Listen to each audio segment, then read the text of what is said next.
Hello everybody, I am theRPGchick, and I will be picking up the next game for Questing for Glory,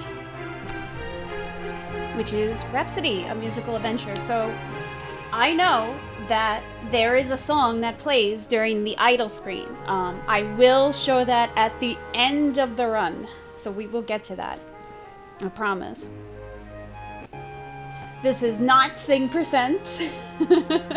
This is 100% all songs, okay? RPGchick is definitely not singing. At least not outside of fundraising activities. But I think I'm ready to go. If y'all have any questions for me during the course of the run, no, hush. Just post them in chat. I will do my best to answer if I can. But I think I'm ready to go. Hopefully everything sounds good. And we're gonna go in 3, 2, 1. Boop. So, for those of you who might not have ever seen me play this game before, welcome to Rhapsody, the game that thinks that it's a Disney cartoon. And you might be like, well, what the heck does she mean by that? And, well, it's going to become pretty obvious very quickly. This is a very nice little tactical RPG, even though it has random encounters. They are done in tactics form. And it absolutely does not take itself seriously, which is part of what I love about it. So this is our main character, Cornette, and her puppet, Kururu. And Cornette essentially is your stereotypical princessy type hero, where she's just kind of dreaming of her prince. She wants to get married and live happily ever after. And because true Disney fashion, we're gonna do this in Disney form, kind of a thing. But yeah. I'm also gonna be saving relatively often, because PlayStation game likes to freeze sometimes. So if you see me saving a lot of the time, that's why. Just in case. Just in case.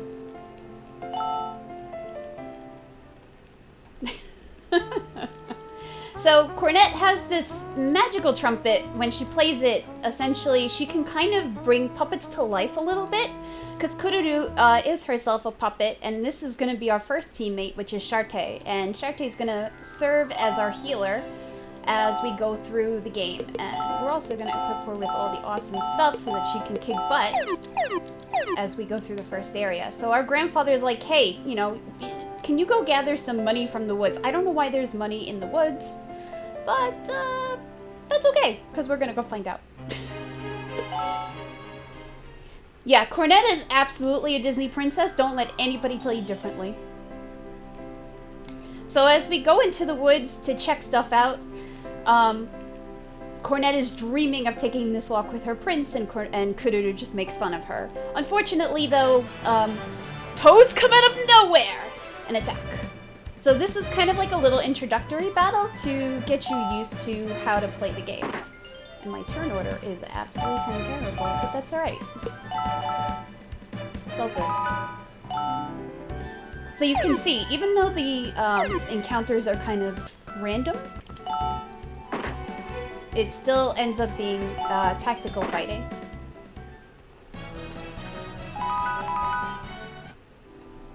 They totally caught me off guard, I agree. So with the toads defeated, Kururu decides, hey, I want a lunch break. She kind of goes after food a lot in this game, even though she's a puppet, which is confusing, but doesn't matter. And actually, we're gonna get our first song right here. Enjoy. Technically, the song is repeated again later on in the game, a little bit differently, but not much differently. This is definitely one of the songs that gets cut in the speedrun, in the any percent speedrun. This is a super meme category that I love because I like listening to some of the songs.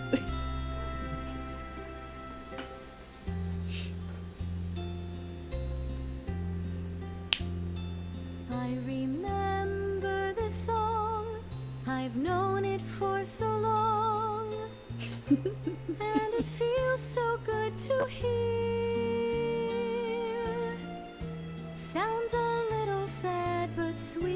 just the I same. mean, it's Disney, right? We totally just stop and sing things. Not Disney, but Brit likes to think it's Disney. Whenever I hear this song, I really don't know why. It makes me shed a little tear.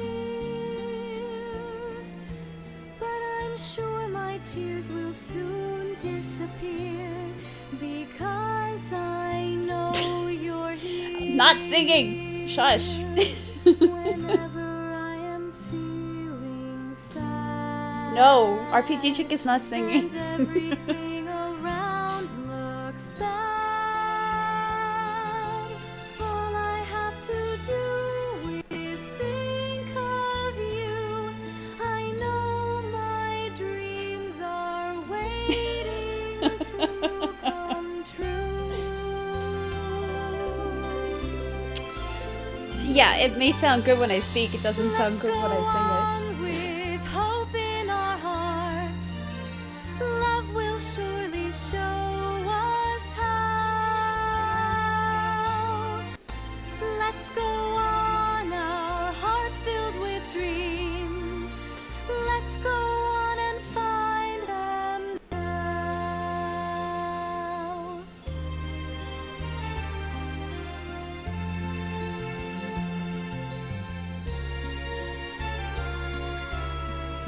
sing. This is definitely not the runner singing.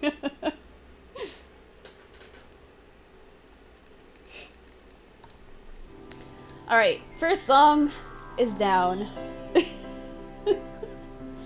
I'm not gonna lie about it. that would just be wrong.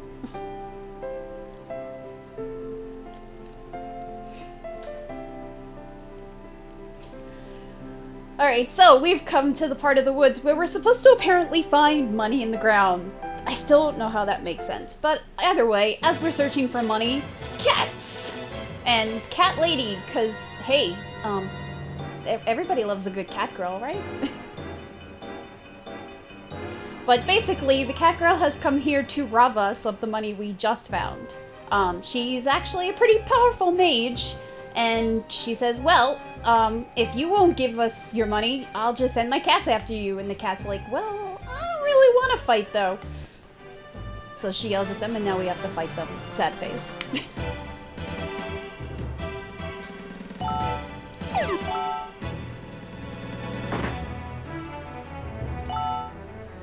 So you'll notice me using Cornet's horn in battle a lot. And the horn basically gives the puppets more attack power for each round. Every round you have to replay the horn in order for it to have full effect. Ooh, that's not good. That's actually kind of a problem.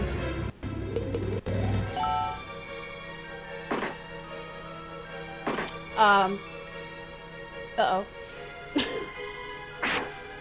There is my that's never happened in a marathon moment, because we might have to restart this. I don't have anything to do. Wow, that has absolutely never happened to me before, and Cornet's gonna get killed. Yeah, RNG just totally happened, and that's why my estimate is 3 hours and not anywhere near close to my PB. You're very welcome. I'll keep us right on pace, High Spirits. There we go. Yeah. Wow, that was special. I've absolutely never seen that before. Unfortunately, I have to mash through the cutscenes again, but we're gonna skip the song. I'm sorry. And I'm gonna save next time. Holy shnikes. That is legit. Never ever happened before. And I feel bad.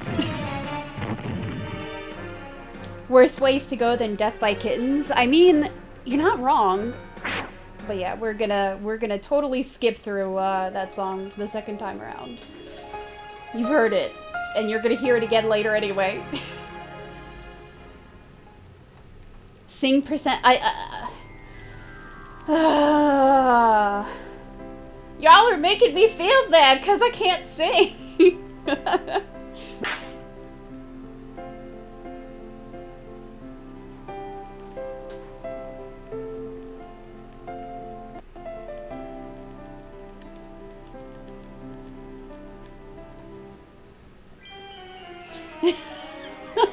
Peer pressure. Wow. Wow. All right, let's try this again. Without the dying would be good.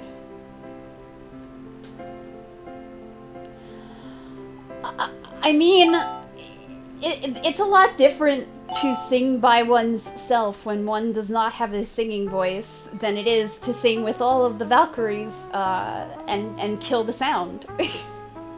It's actually quite different. Yeah, there was a death in the first boss fight, which is Garbo, but that's okay, because we're gonna bounce back and it's gonna be awesome.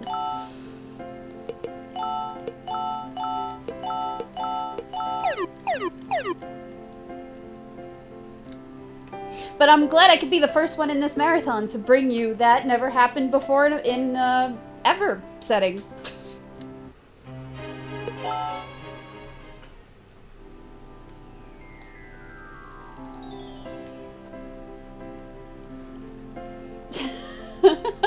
Where's I've never sung with Vegeta. I've sung with High Spirits and Meta Sigma though. That was interesting.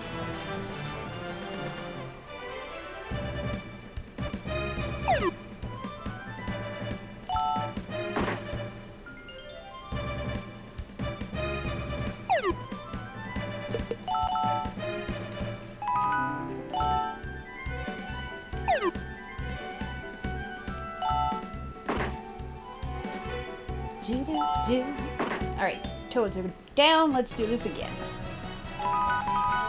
I'm gonna save this time because I'm not dealing with another death. we're gonna definitely play it safe.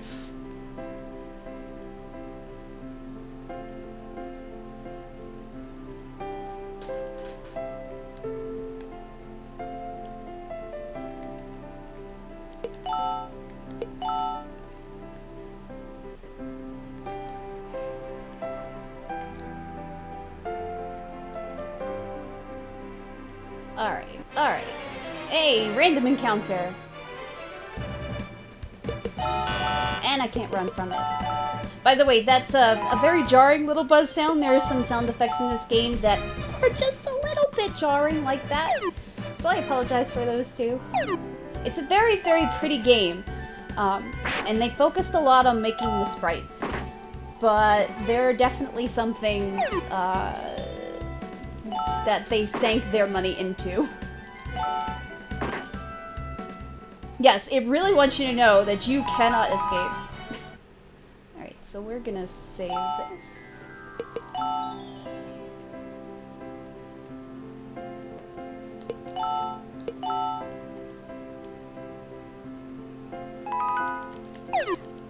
And we're gonna try that cat fight a second time, without the death.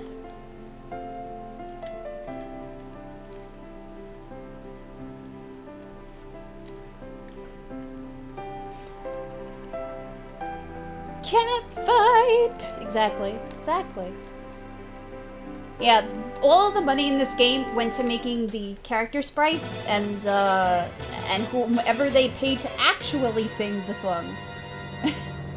And some of the background art is really nice too, but you'll see when we get to some of the dungeons later on. The dungeons are very monotonous. And I think it was Boogaloo that said they had gotten, they couldn't make it through the first dungeon or something. I understand. They are really, everything looks almost exactly the same.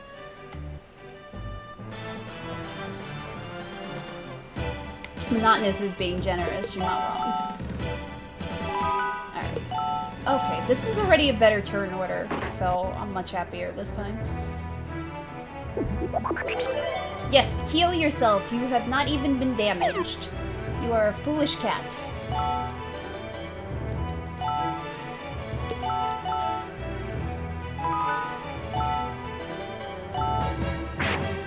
Your girlfriend cosplayed as this boss? That is adorable!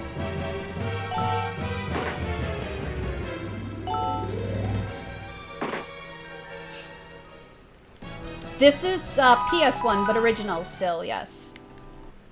Alright, there we go. We got through the cat fight. So, so Miss Meow, as she's called, summons up a dragon! Uh-oh, this looks very similar to the dragon in our dream. And Kururu, during the course of this conversation, is very kind to point out that Cornet should kind of just give the money over, because if we die, we have to watch the cutscenes over again. Thanks, Kururu. That would have been nice about 5 minutes ago. So there is a little bit of fourth wall breaking in this game. But Cornet still kind of refuses, and Miss Meow sicks the dragon on her, but our prince comes in just in the nick of time.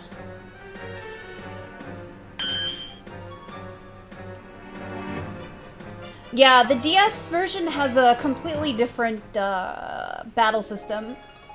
Also, DS sound chip versus PS1 sound chip. Whew.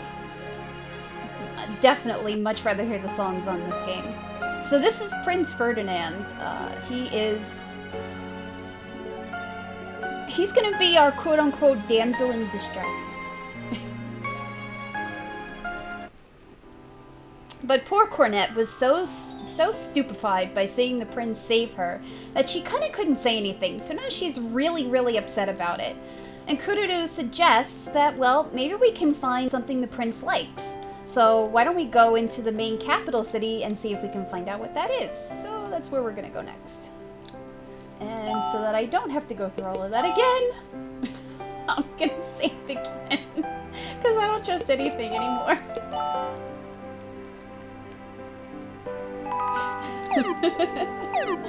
Alright, let's go. So we're gonna go off to Mother Green and we're gonna find out what our Prince Pooh likes. But first, we're gonna grab our second teammate, this egg right here.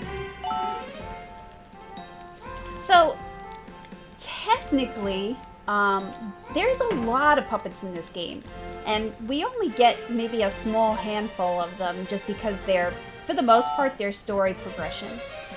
There's essentially a side quest that goes with every puppet or set of puppets. In fact, Shartae has a sister that you're trying to find. This egg also has 2 other brothers, and if you meet those side quests, the puppets essentially transcend into heaven. I don't know where they're going, but they leave and they leave their puppets behind. But anyway, so Kid is our next party member, and we come into this restaurant, we talk to the lady, and she's like, oh, the prince loves bobo fish. So Kururu's like, hey, why don't we find some bobo fish, and we can make the prince a really tasty meal. And as we're talking, the foil of this game, Etoile, who is our childhood friend, she's rich as heck, and she's super snobby, and she is the typical girl in the game. But yeah, so she is basically making fun of Cornet the entire time, calling her poor and a peasant, and that she's wearing a super expensive dress. And she's special and Cornet's not. But we don't really care, because we're gonna get Bobo Fish and we're gonna go impress our prince, because apparently the way to the prince's heart is through his stomach. But yes. That's okay, I'm also a poor peasant, it's all good. Hey, we actually ran. Through the ribcage, oh goodness. Oh my goodness. So we come back into the woods because the Bobo fish, well, can only be found in the river. Makes sense, they are fish. And we're gonna hit another boss battle here.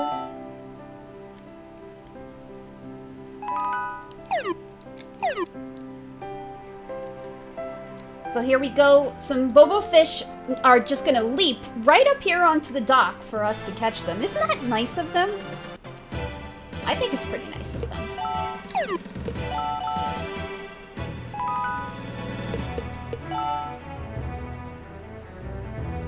Oh, bold Bobo fish this time around, huh? Okay. Okay, I see how it is. It's okay, I'll still kick your butts.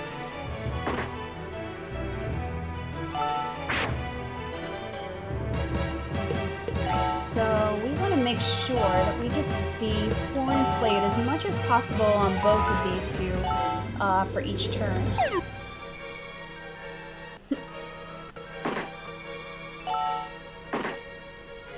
Okay, that's one fish down.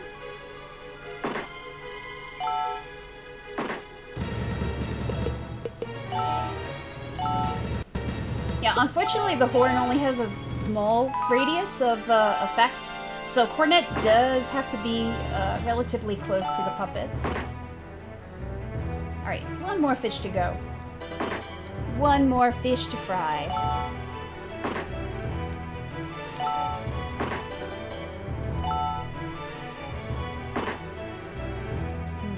It's not being a good fish.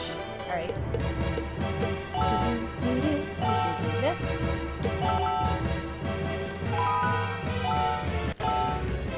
And Shartae will kill it. Fantastic. So every puppet that joins your party joins at level 1. There are other puppets that are really, really good that we don't use in the speedrun, but because they all join at level 1, we don't really use them. So in the course of catching fish, we've attracted many more cats. And unfortunately, we have to fight through the cats again to get our fish back home so we can actually cook it. But we're gonna unleash the power of Cornet's horn in the form of sugar candy!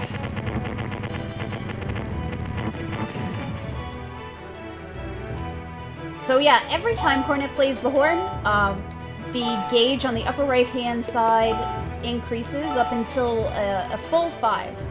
And essentially, each level gives Cornet a different special ability that she can use.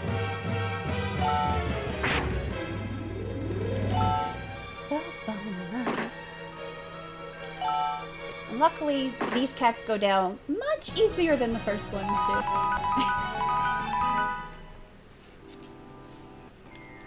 So, now that we've gotten rid of the cats, now we can go back and cook up our Bobo fish and feed the prince some heckin' awesome food.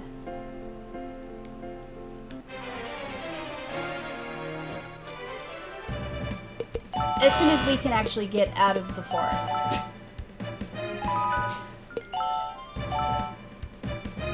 Another nice thing about this game is just by pressing the circle button, the characters will auto-battle, which is kind of nice. It speeds things along a little bit.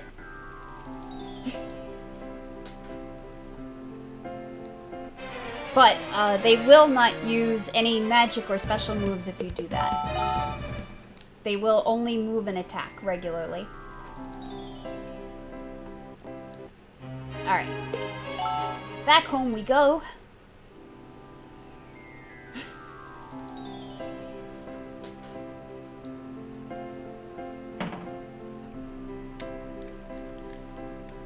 So we're actually gonna watch her cook for a little bit. And she's gonna make a juicy, delicious looking Bobo fish steak.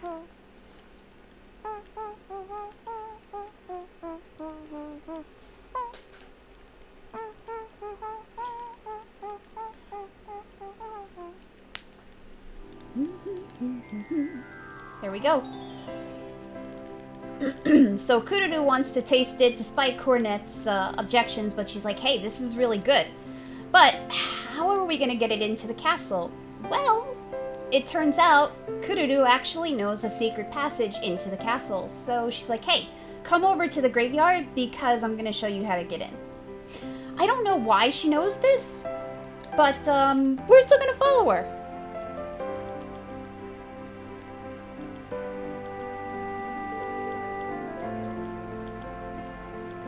So apparently there's this little secret passage that leads right into the castle.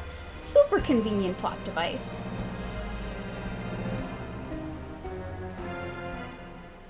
So I will definitely be saving towards the end of this because there is a notorious soft lock at the end of this little dungeon.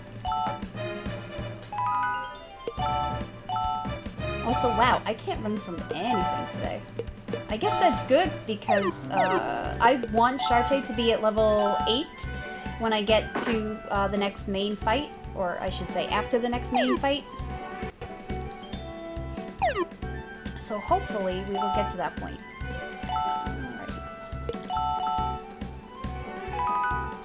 Besides, a couple of extra battles for extra levels never hurt anybody. I know, soft locks in PS1 RPGs? Pff, that never happens.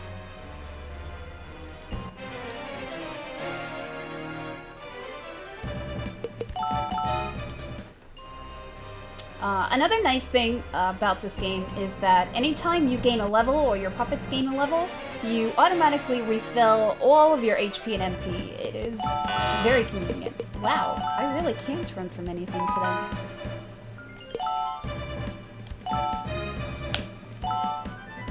I might gain that level before I even get to the end.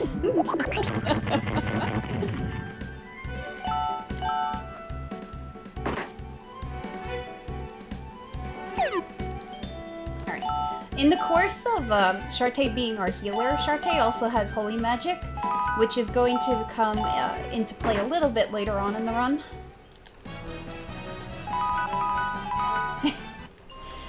I mean, there are a couple of other people that run this game, but unfortunately nobody seems to be doing it lately. Feels kind of bad, man.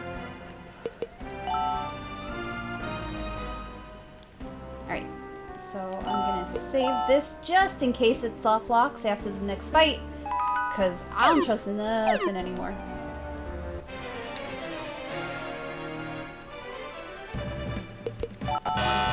Oh my gosh! Why won't you let me run from anything?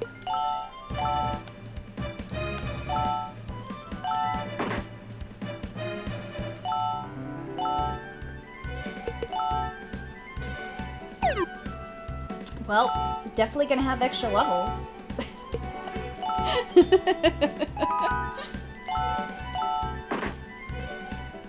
All right, let's get out of this fight and get onto the get on with the game.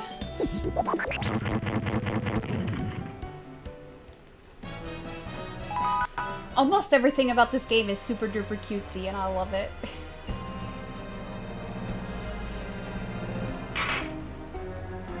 So there is a battle that goes with this switch, so technically we would have wanted Shartae to hit level 8 after this fight, but I think she just did it in the last one. I had so many encounters.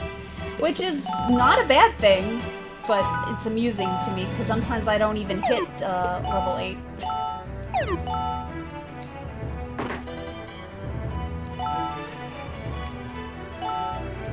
Alright, my dear.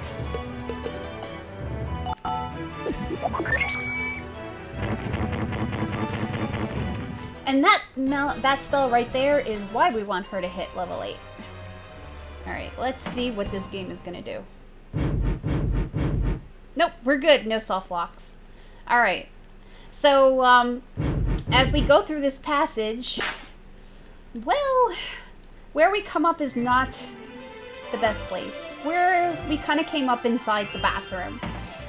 And unfortunately, we came up in the guy's bathroom. And somebody is actually in here. So this is Minister Galanzo. He is not a very nice guy.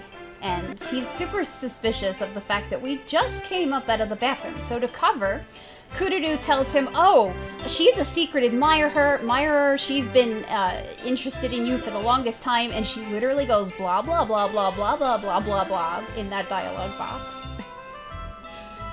But unfortunately, we cannot keep the act up because Minister Galanzo is super duper creepy and not very attractive. So as he comes closer, Cornet gets freaked out. And there goes our Bobo Fish. Man, that was tasty looking Bobo Fish. What a waste.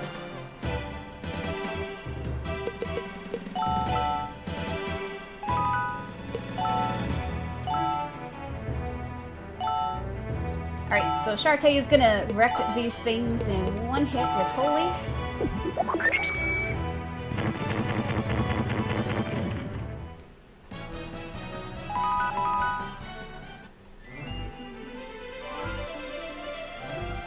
And unfortunately, because he now thinks we're an assassin, we've got to run away, and we can't even get to see the prince. Man, what a bust. So, if you actually talk to the NPCs, you find out that there's a beauty contest going on in Mother Green that we can sign up for. And one of the things that you get out of the beauty contest is you get to be in the running to be the prince's bride. So Cornet's like, hey, that sounds like a fantastic idea. Let's go do that. And I'm also going to buy teleporters to get out of dungeons faster, because ain't got no time to walk in a speedrun.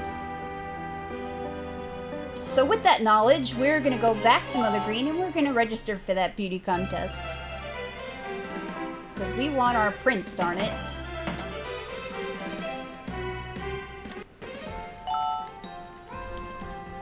So we have to fill out the forms, and we're looking through the rules. The main thing that they're focusing on is you must wear a dress, you know, that kind of represents who you are. And Etoile comes in just in time to tell us that she's bought every dress in the kingdom, actually, so we're not going to be able to order one. And then laughs at us.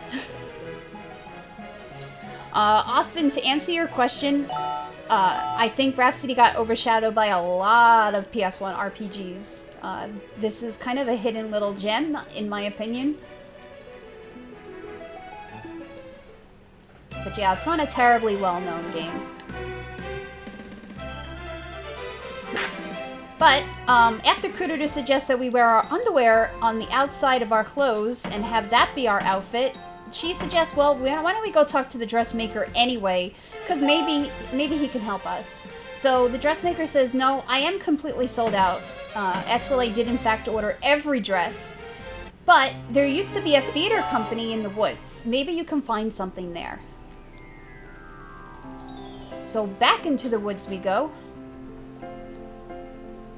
to find an outfit for Cornet. Beat him with the horn. Let's not and say we did.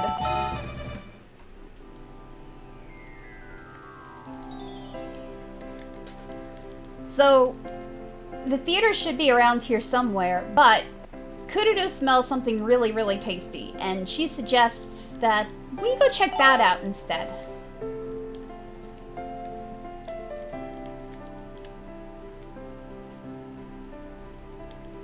And for some reason, there's a barbecue joint here in the woods. Not sure why, but Cornet is like, well, if all you wanted to do was eat, why didn't you just say so? But we're gonna go inside and we're gonna check it out anyway, because man, that barbecue smells heckin' tasty. Right, this isn't suspicious at all, especially if you've played Breath of Fire 2. So there are signs in each of the rooms, and it's like, hey, you know, a meal tastes better after a little bit of exercise. And apparently, fighting monsters is what they mean by exercise.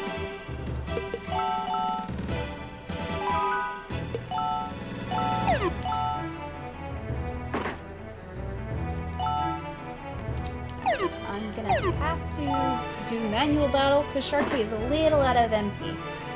I have to wait for her to gain another level. No, not suspicious, not even a little bit. Not even a little. This is fine. Everything is fine.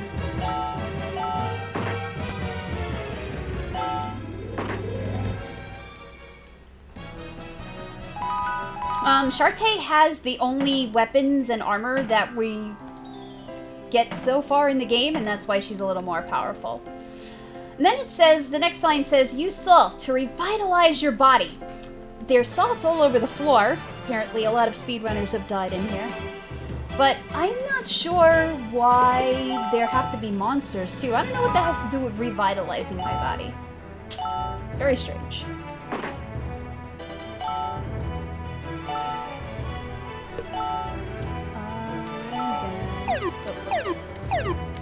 actually gonna hold on to Shartay's MP because I'm gonna need it in a little bit. If that Para Howl had worked, Wolf, you would have been on my list.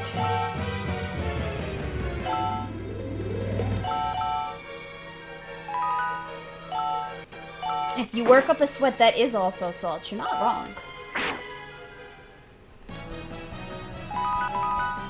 Alright. So there's one more room to go. This room says sweating will make you feel better. So the room is heated, but there's still more monsters in the room. Still totally not suspicious, not even a little bit. Alright, now we're gonna beat these guys' butts with some holy magics.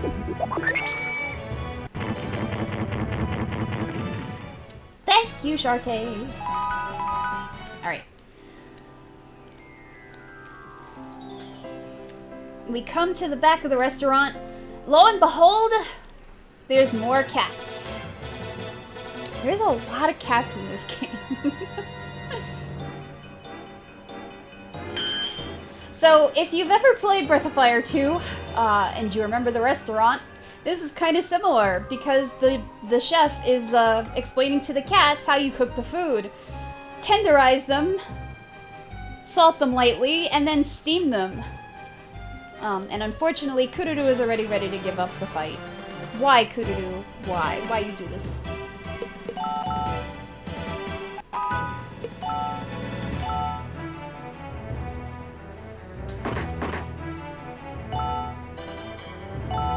It's okay, because we are gonna holy some cats. Exactly! Even the chef is a cat in both games. It's uncanny. Okay. Bye-bye.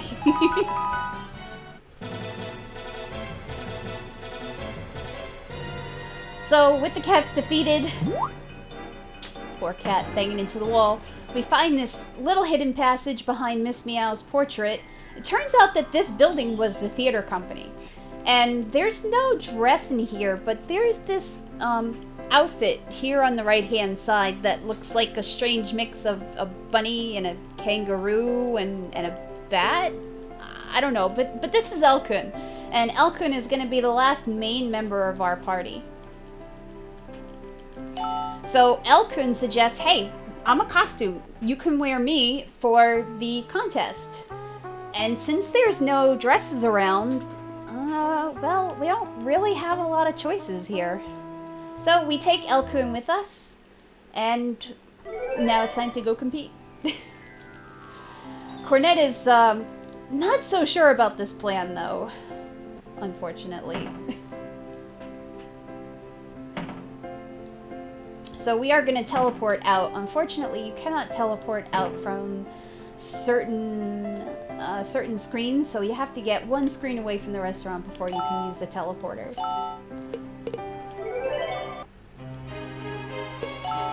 But it's time for the beauty contest! I hope you're all ready. I hope you're all ready. But we're gonna save it.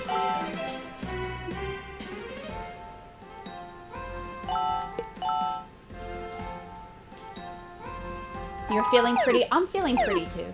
So let's go do this. Let's go win a beauty contest.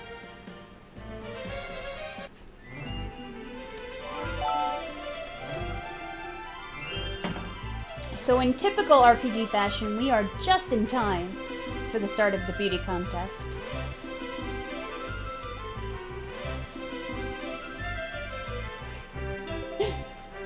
So the queen essentially explains the rules of the contest. So, well, she says the soldier will explain the rules because the queen just needs to speak.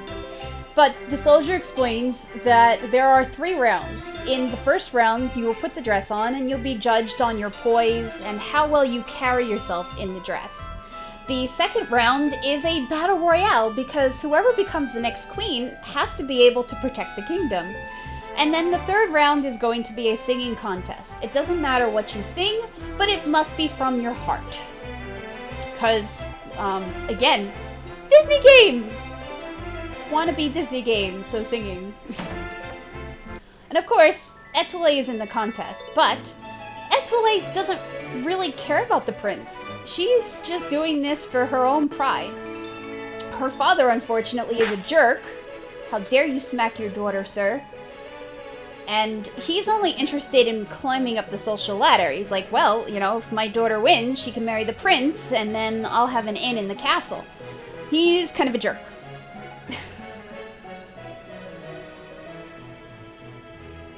But Cornette does not have any parents. So she kind of feels a little bit bad that Etoile and her father don't really get along. And Etoile's father actually asks Cornette, like, you know, just keep an eye on her, watch her, because you're kind of good friends, etc. Well, we agree, and now it's time to go to the first round of the contest. Yeah, Cornette's father passed away when she was really super duper young. I believe the lore is that he died in a war, and then Cornette's mother also passed away when she was a little kid. Yeah, super evil, greedy dude with just cares about money. Yeah, palette swap contestants, but we're only gonna see 3 contestants. So, random NPC, who's actually wearing a pretty cute dress. I really like this dress, and I say this every time I run this game. It's a very, very cute dress. We're gonna get to see Etoile, of course, who, despite having bought every dress in the kingdom, is still wearing the same dress. I don't understand. And using a fan powerful enough to provide her own wind.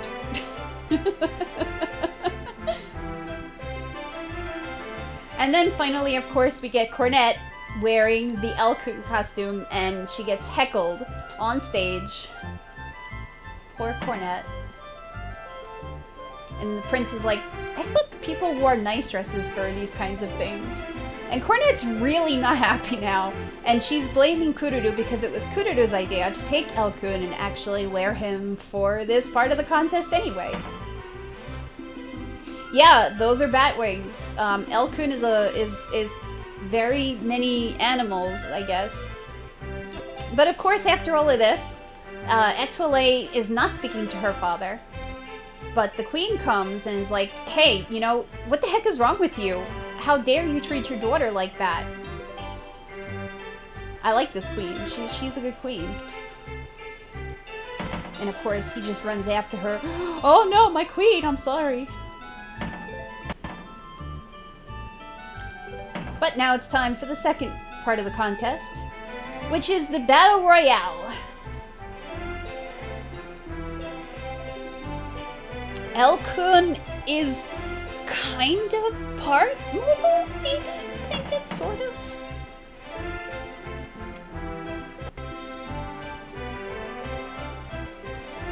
So we're gonna fight random NPC. While the guard makes fun of our weight. This game is not very nice sometimes. But the prince is like, no, hey, that girl looks super familiar. I feel like I've seen her somewhere. We do, we got this in the bag. We're gonna defeat this random NPC. Okay,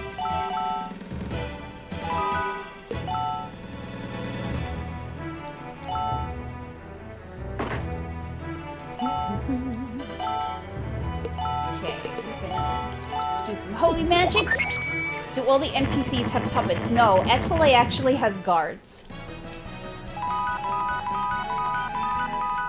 So yeah, since Elkun started at level 1, there go all of the levels.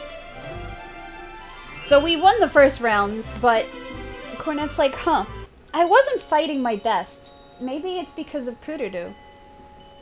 And she has this little flashback to when she was a kid. And Kururu is telling her that the horn will grant, the trumpet will grant her wishes. And all she has to do is play it. And she asks Cornette what she wishes for, and Cornette wishes for friends, but she has Kururu, so she's pretty happy, actually. But we're gonna go check on Etoile now.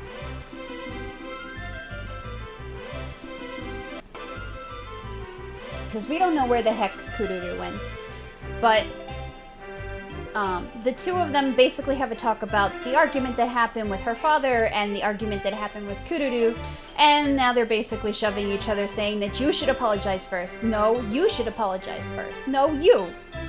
So they decide that since all of the other girls have dropped out of the beauty contest, and the last battle is going to be between the two of them, that whoever wins the battle is going to be the one that apologizes first.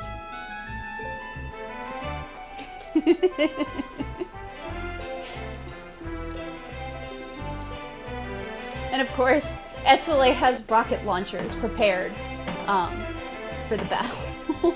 Because it's Etoile. Well, the winner of the fight, anyway, not the winner of the contest. So essentially, every other girl has dropped out because they didn't really want to deal with the fighting. And all that's left is the two of us, because plot device, right? Plot device.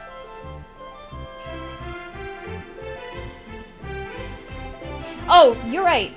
The loser is going, sorry, the one who loses the fight will apologize first. Yeah, I can words. I can totally words. But yeah, so there we go. She's got rocket launchers. Her guards have status-inducing rocket launchers. But this is not a winnable fight, and we just need to get Cornet knocked down. And there we go.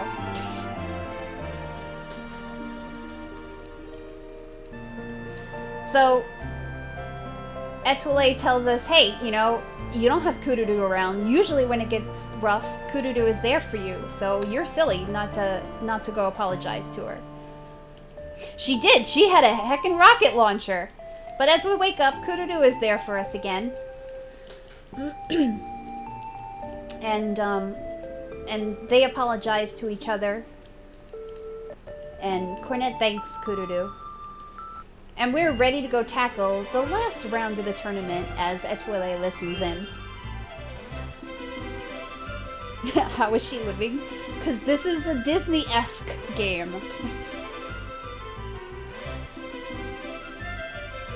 So it's time for the singing competition. And because we lost, we have to sing first. No, it's totally impossible to win that fight. Every attack that you try to land on Etoile is a miss. There's a couple of fights like that in this game. So the run is, the faster you die, the faster it goes.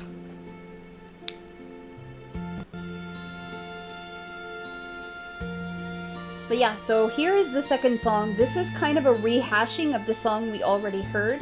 But you're also going to get to hear Etoile's song as well. Etoile's rich, snobby song.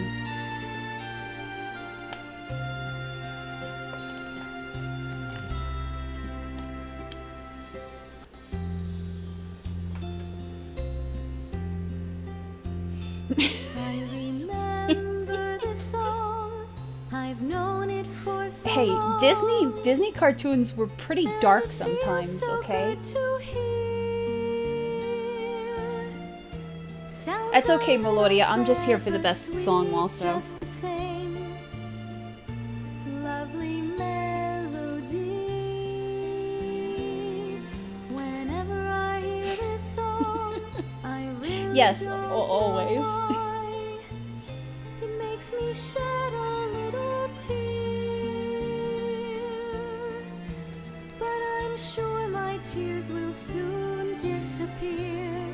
Because I know you're You can play the songs in Japanese also, if you're so inclined to play this game. feeling sad, and everything around looks bad.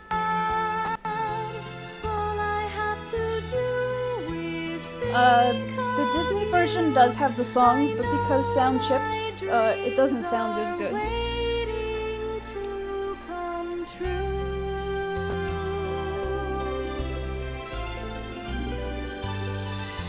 Let's go on with hope Disney in our version, no, hearts. the DS version. Love will surely show us how.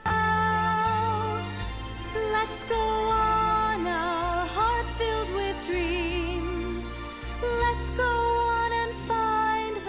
I know, I'm magic, Space Pope. I'm magic.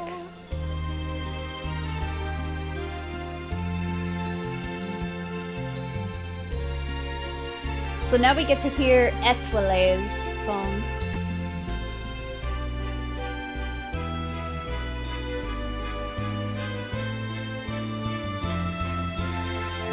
Yeah, this is a very short game, even casually. But there's no glitches or anything else in the run, it's just optimizations. You're such a lucky girl, that's what they always say. Rich and beautiful and bright. They don't get to see what's hidden deep inside. So I feel all alone. They keep telling me my life is so great. I know, right? She totally stole our melody. What will make them understand? No one knows how truly lonely I am. Why won't they understand? I may act as if I'm strong, but all I want is to belong. Love and understanding from mom and dad. Poor little rich girl, you have it so hard. All I need to keep from being sad. The lighting is a little ridiculous, I agree.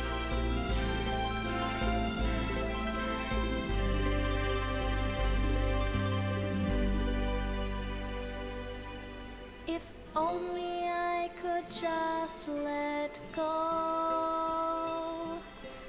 Help me let my feelings show.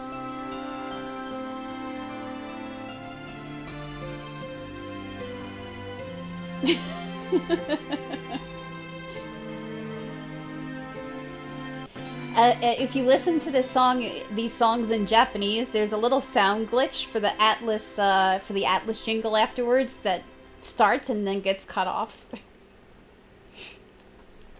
So the Queen decides that since they both sang so beautifully, they're both winners. Huzzah! And because they're both winners, it means that they both get entered to be the princess's bride candidates. It also means that they have to attend the royal ball in a few days. Unfortunately, attending the royal ball means wearing the same dress that they wore for the first round of the competition. And Cornet's not very happy about that. And Kuru's like, oh, didn't I tell you?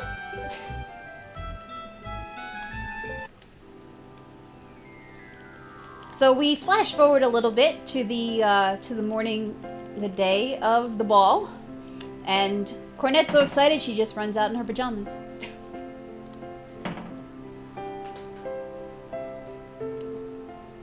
I know, it will be absolutely the worst day ever, the worst ball ever.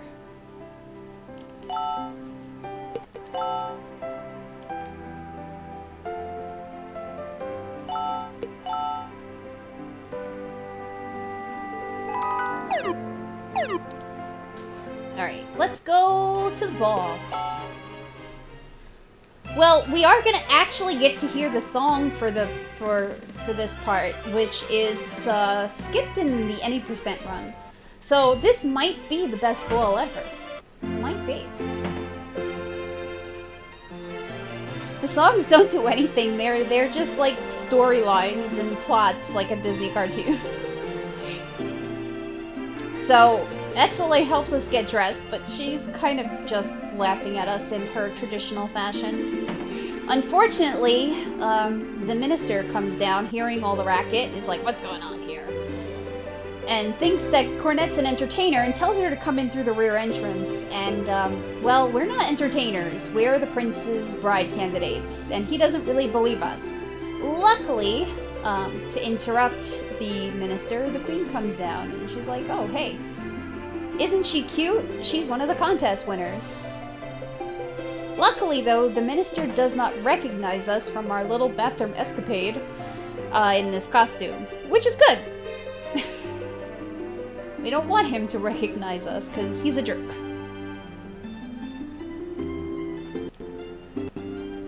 But he's still very angry that Cornet talked back to him, because how dare anybody talk back to him?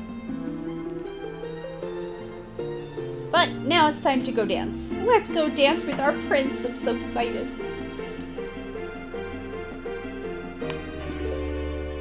He does also wear a very silly hat. I agree.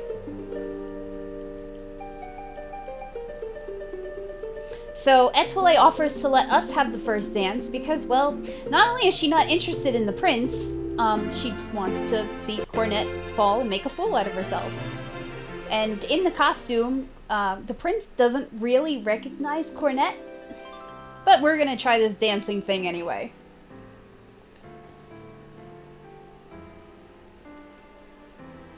Unfortunately, that doesn't end well. But now the minister recognizes us, which is not good. But at the same time, the prince also recognizes us finally. And we get to have our magical dance together. It's gonna be beautiful. Start the music.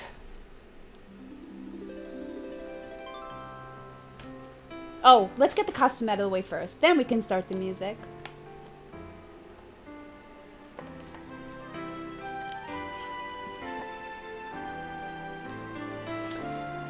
So enjoy this game's rendition of A Whole New World.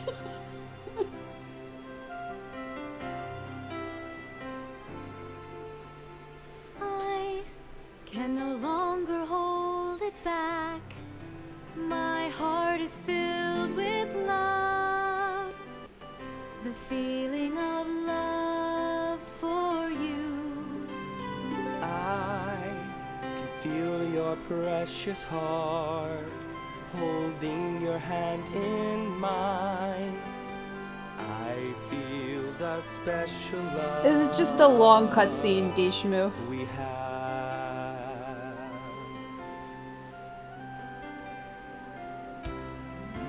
Is it just a fantasy? It's not a fantasy. Are we dancing in a dream? It's not a dream. I don't joke about these things, Kane. I don't. Wake up from the sweet, sweet dream. It's our world. Our love is everywhere. To the sky, our hearts will soar above. Our hearts will soar above. It's our world. Our love is everywhere. Our love is everywhere. I always recommend playing Lunar again. Together on the wings of love. It's a wonderful feeling being in love with you. Please never go. I'll always stay. I never want to stop dancing with you. I mean, they're not actual Disney songs. This is our world, and I never ever want to Let you go.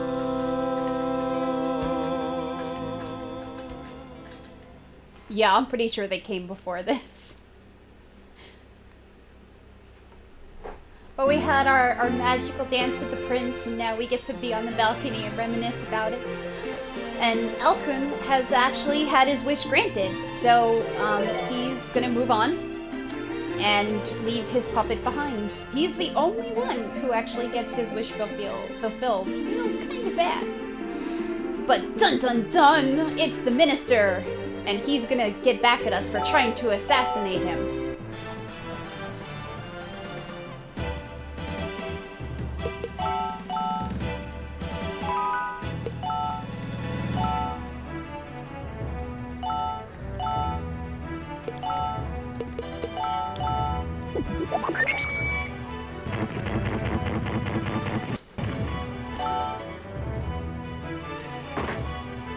Did we try to assassinate him? I mean, not unless you count throwing a fish in his face an assassination attempt.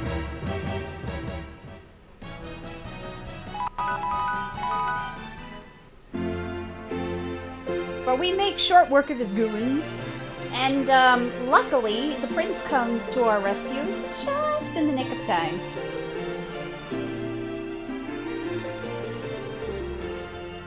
So the prince makes sure that we're okay. And now everything is going to be super duper awkward lovey-dovey times while Kururu goes to watch.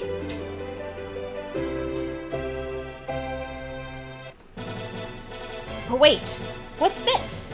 Miss Meow on a dragon with some other ladies?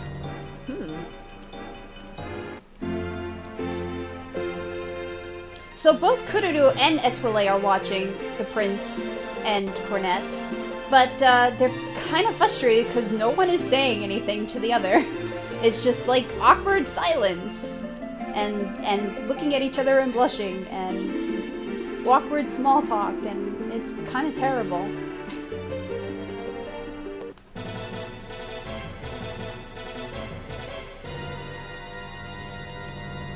So we're actually, we're on our way to crash the party with the dragon. So the one in the back is Mistress Marjorie, and she's not very nice.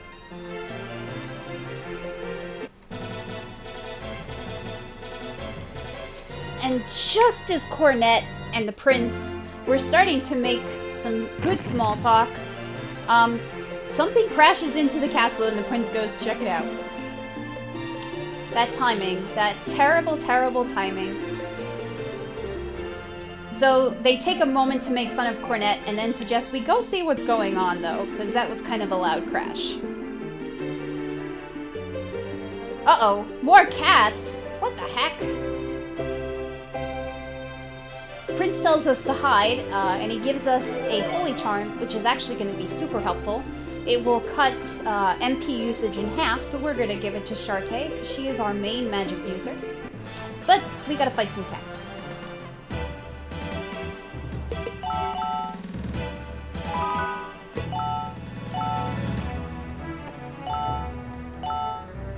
Because where would this game be without cat fights?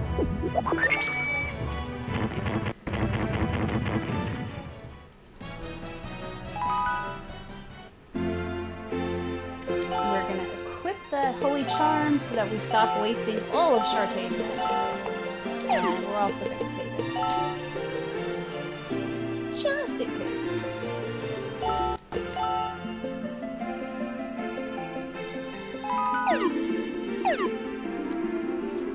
So it's time to go find out what happened. And we find the ballroom is a humongous mess. And apparently the dragon has crashed into it. So we have Miss Meow on the left, we have Gao the dog in the middle, and we have Crotia, the crow, on the right, with Miss Marjorie in charge of the three of them. They're technically like sisters or something, I don't know. But essentially they came here because of what the prince did to Miss Meow's dragon back in the Wonderwoods at the beginning of the game. Unfortunately, Marjorie falls instantly in love with the prince. Which is bad, because she's like 500. And he's our prince. What the heck?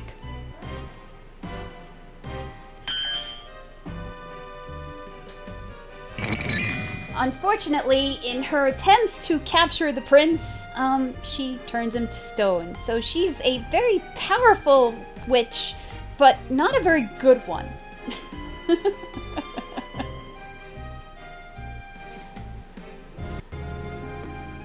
So we come in, Kururu calls her an old maid, and we get a chorus of it. Okay, everybody, all together! Old maid! And even the sisters join in, which is kind of funny. I know, she did age really well for a 500-year-old lady. This is true. I gotta give her props for that. But Marjorie's not happy, and she's like, kill these interlopers. So this is also another unwinnable fight, and we just have to get Cornet killed as quickly as possible. Because essentially all that's going to happen is everything is just going to miss. Thank you. No, I'm sorry. There's no Care Bears there. I'm sorry. So Marjorie decides to take the statue of the prince with her so that she can figure out how to turn him back to normal. And Cornette, finally waking up from being knocked out, decides that, well, she's gonna be the hero and she's gonna save the prince. 'Cause, well, she thinks that he likes her and she likes him, and she's gonna get her man. So we're gonna set out on a journey and save the prince. Yes, she's also the protagonist of this game, so it would be really silly if she sat here and did nothing. Yes, a musical journey. There are still songs left to come. The best is actually yet to come. And we get a little bit of a costume change, which is adorable. So, our grandfather tells us that there's a Tower of Wisdom off to the east, and we might want to check there because there's an old wise man there who might be able to tell us what we need to do in order to save our prince.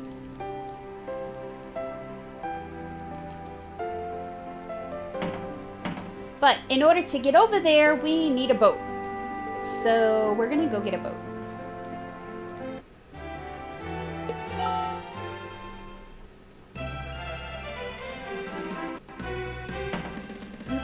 So apparently the only guy who has a boat is this dude. And he's not gonna sail anywhere because his daughter is upset because her boyfriend called her fat. Which is a jerk move. Don't ever call your girlfriends fat. So the soldier tells us, well, she likes toads from by the river. Well, you should go get those. And, well, we're back in the woods again and we're gonna go pick up some toads. His name is not Sid.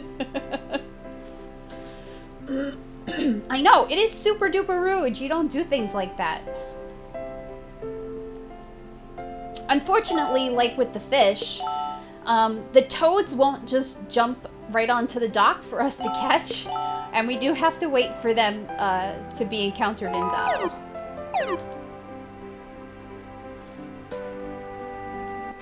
So, what do we got? We got no toads. Those are not toads. Game, you did not good.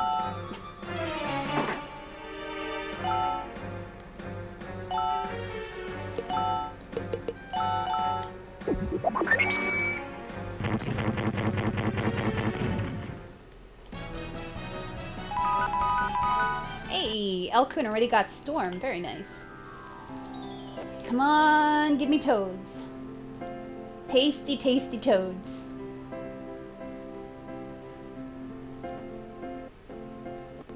Please? There we go. Okay, we got toads. Not bad, it only took 2 tries.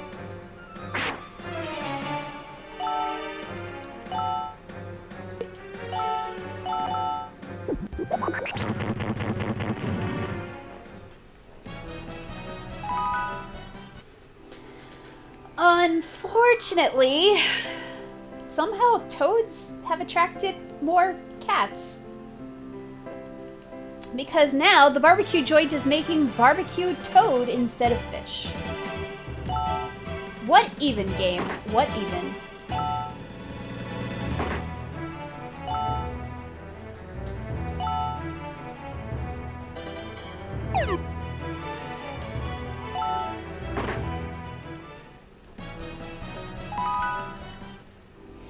But the cats are no match for us. And now that we have the toads, we can go back and give them to this poor girl. Because that's her favorite food, right? So we're good. You give us a boat now, yes? But the captain's like, oh, hey, why don't you cook it too?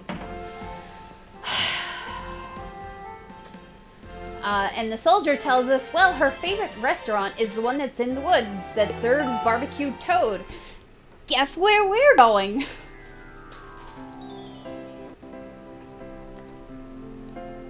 We're going back through the Wonderwoods.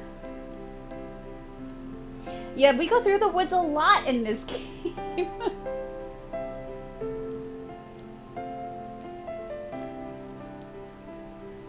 By the way, you can technically go through any one of those doors, but it does change the kinds of encounters that you get. Owie!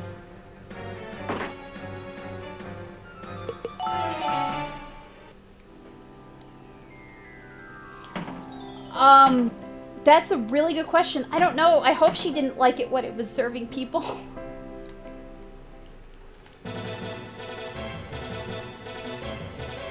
But, in order to get that delicious sizzling barbecue toad there on the stove, we gotta fight cats again. I'm so sorry, kitties. I love you.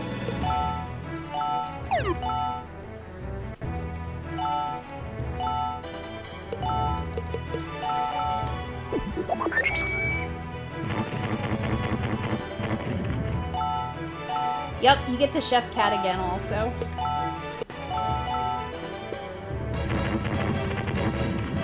Trespassers will be towed, oh my gosh.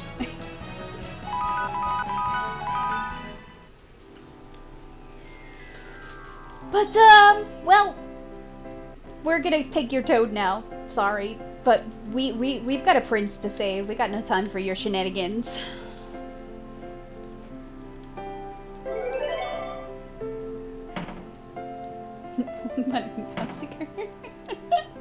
I love the puns, chat. I love the puns.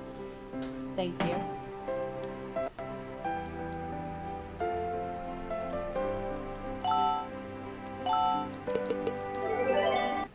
Alright, now we've got cooked food for her. Now he's gotta give us the boat. Also, we kind of figure out that this soldier here is the girl's boyfriend, and we yell at him for calling her fat. And he just says, oh, I called her full-figured. Oh, dude, why? Dude, that's not okay either. But apparently it's okay for them? What? Game translation, what? But they make up. We got the toad for nothing. We wasted our time. And the captain's like, oh, hey, yeah, I'll take you out east. Thanks, dude. Thanks.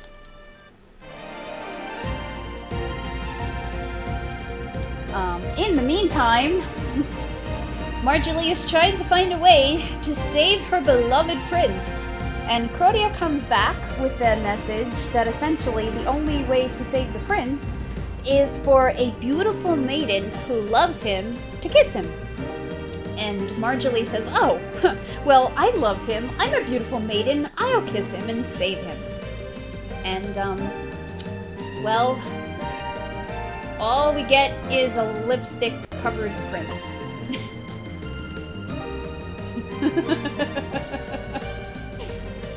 So Marjorie says, this couldn't possibly be the answer. Go find the right one.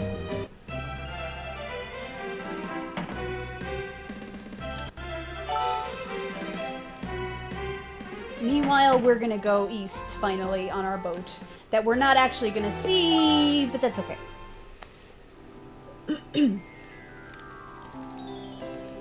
So we sail over to this place called Blue Cat. We're not gonna stay here. We're gonna go into the Cat's Eye Mines. We're not gonna find any cats, but we're gonna look for a Cat's Eye Jewel.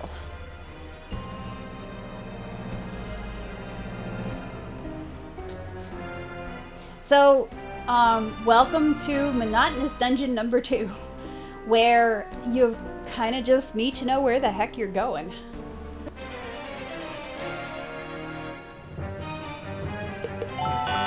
Oh, stop telling me I can't run.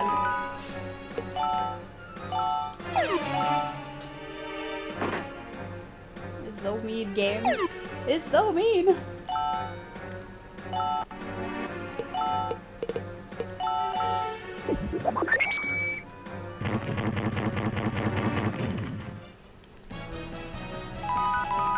But yes, we're here for a Cat's Eye Jewel that we're gonna need later, essentially. And we're just saving time by getting it now. Yeah, I totally needed to gain levels. Oh my gosh, game, please. Why you do this?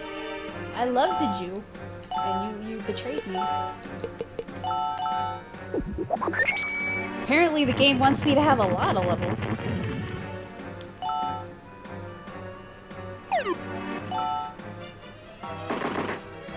I punch you, haha.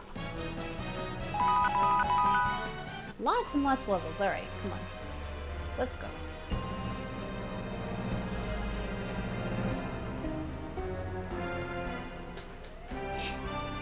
But what we're actually going to find at the end of this cave is actually going to be Shartae's sister.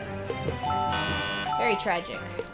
You know what? I'm just going to run on the second turn. I'm tired of this garbage. Please let me run on the second turn. Please. Please. Yes, thank you.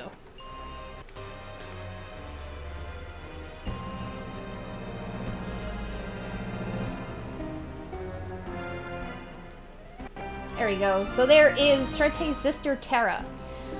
If you talk to the NPCs up in Blue Cat, you find out that Terra was actually thrown away by some little kid's mom. And Terra is, she's not very happy. And she thinks that because of this tragic thing that nobody can ever love her. And she's right. No, I'm kidding. But it turns out that after getting dumped into the sewers, these monsters kind of took control of her. So we're gonna beat them down and we're gonna save Terra and take her with us, and then never use her.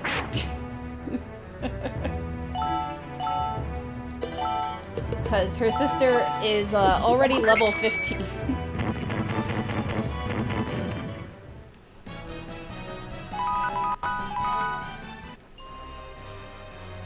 So we defeat the monsters, and Shartae's like, no, no, no, you can be loved. Cornet will play her horn, and then you can come with us and be loved.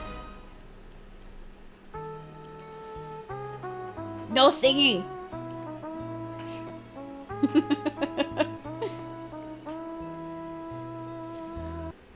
But we needed to get past here because Cat's Eye Jewel is right here.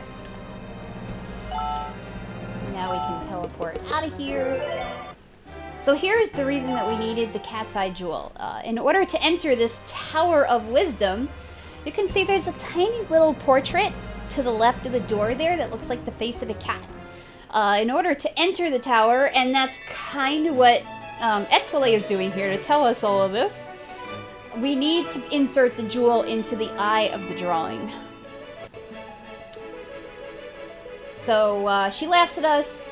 She says, I'm here to give you a hint. You need the jewel to enter, and I'm just sitting here. I already did that, lady. Get out of here.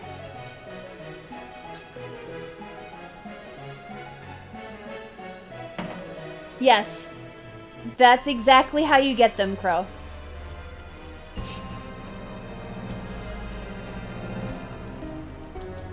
So, seeking knowledge, we must go into Monotony Tower. And yeah.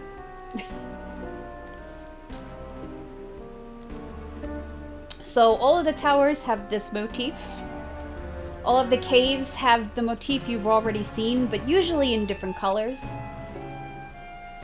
There are far fewer towers than there are caves in this game, though. Yes, and go the right direction.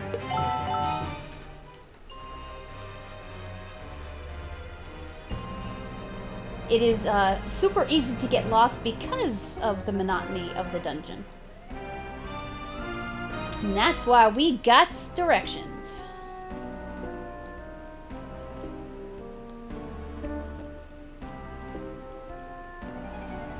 I know, we actually ran away. It's crazy.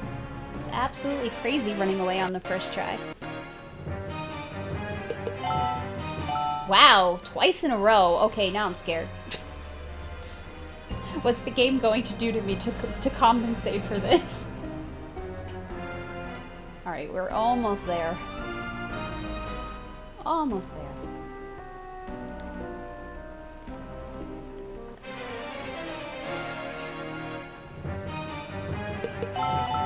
Oh, don't worry. Saving will happen. So we finally reached the top of the tower. Huzzah! So we come across this old dude who happens to be a friend of our grandfather. We tell him why we're here, basically to save the prince. And he tells us, well, you're going to go need the elemental stones, the 5 elemental stones. And that's the only way that you can save him. Unfortunately, well, if you take a look outside the window, there's some shadows. And we're being spied on.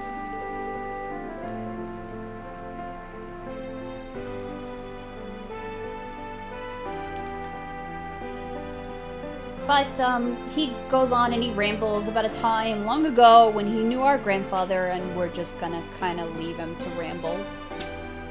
Bye, dude. By the way, that rabbit-looking thing down in the corner is actually a super-duper-uber powerful puppet, but you have to go through a lot of stupid side quests in order to pick it up.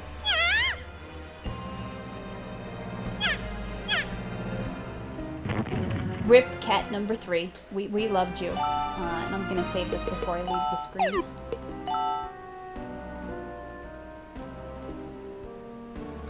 But yeah, that is a puppet of death, actually, that super duper cute rabbit.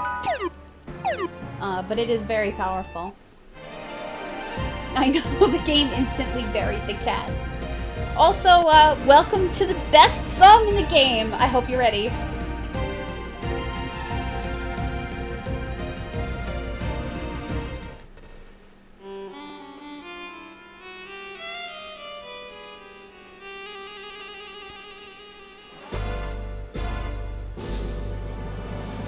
Also, keep an eye on Out of Sync Cat. Out of Sync Cat is best cat. I am mightier than the god. The devil is my slave. More beautiful than the goddess. I put her face to shame. Oh, look at me. What do you see? There's no one greater than me. I am the queen, the best you've seen, so worship me. Your Highness, Marjorie, we worship you as number 1. Oh yes, It is better in evil, Japanese, I agree. personified, so get down on your knees. And if you're ever graced by my beauty, you'll thank your lucky stars. Aren't I great? I'm amazing myself all the time. There is one thing that I still have to get. I won't rest till he's mine, Prince Ferdinando. Don't you know you're only Hey, I said Out of Sync Cat is best cat. Hey, you, shut up!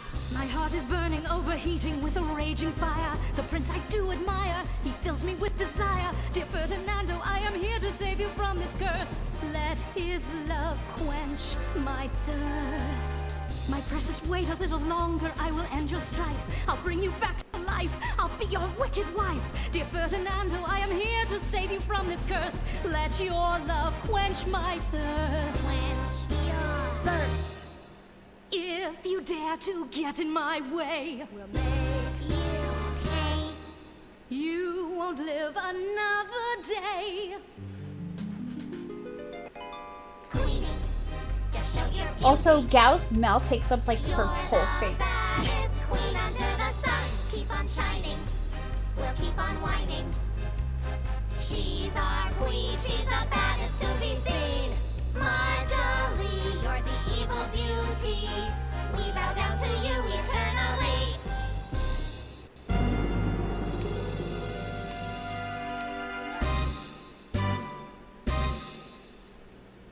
So yeah, that was the best song in the game.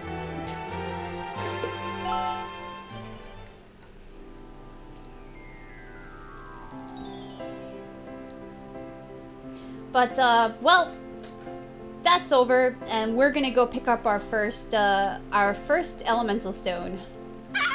Also, I'm sorry for dragon screeches.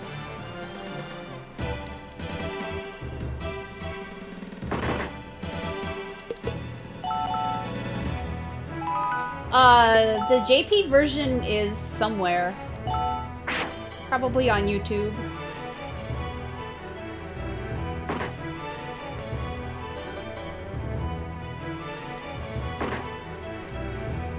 You always arrive for the screeching, I know. You just have good timing, Mollis.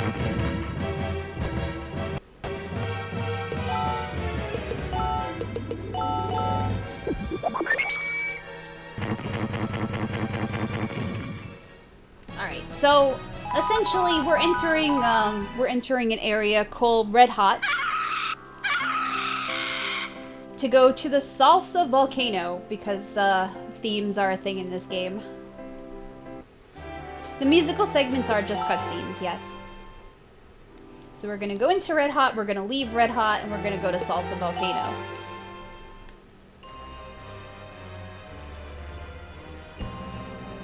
And Crotia is here, also looking for the stone.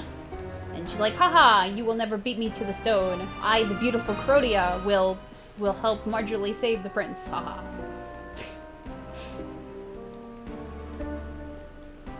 But not in this dungeon in red, because, volcano. That's totally how this works. Right? Right? I imagine the food, like hot salsa, rather than the dance. Although a salsa dance can be hot too, so I don't know. I get pretty sweaty after I dance.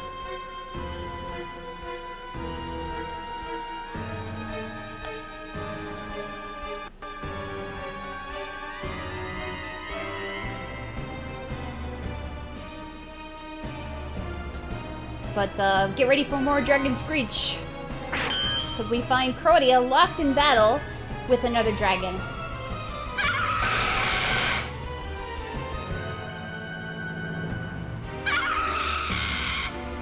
But whereas Crotia is no match for this dragon, apparently we are. So we're gonna kill a dragon.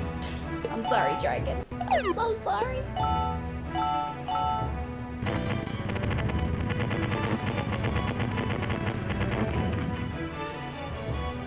The DS remake is okay, but it changes the battlefield, so it's not a tactical RPG. It's a regular turn-based combat, and you can't compare a DS sound chip to a PS1 sound chip. So, hey, I mean that's how we do this, right? We kill them with sweetness. Sweetness and rainbows.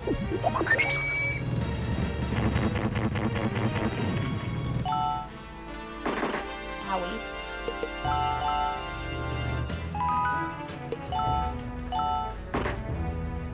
Bye, dragon. I'm sorry. I loved you.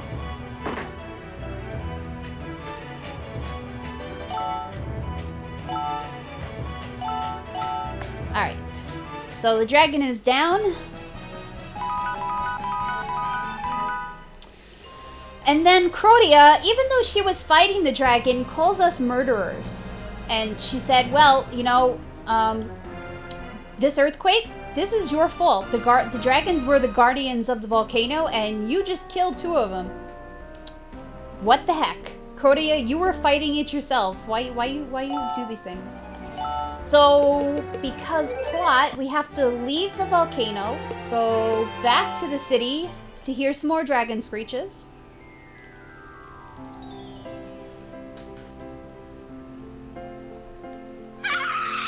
And then go back to the volcano again. She was just gonna knock it out, maybe. But she did have a sword in her hand. I don't know if using a sword constitutes as just wanting to knock it out. Yeah, somebody was super duper proud of that sound effect. Well, we're gonna make our quick way back through the volcano, and we're gonna find out what is going on. Exactly, it's red because it's a volcano. Because you know that's how this works. Game, why are you not letting me run again? We were doing so well. So well.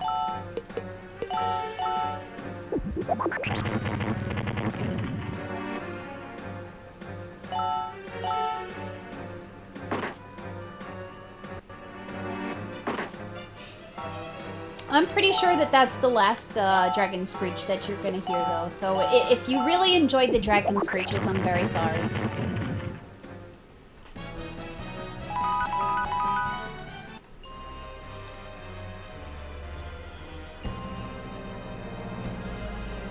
Did I just go backwards? I think I just went backwards. No, I didn't. I'm good. Okay. This is the problem when all of the dungeons look exactly the same.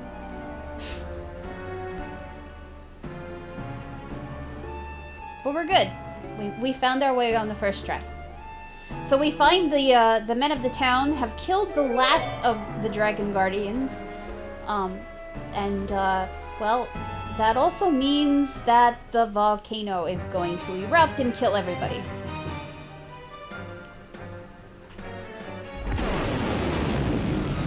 So, rip Red Hot. But, luckily, there is an egg back here.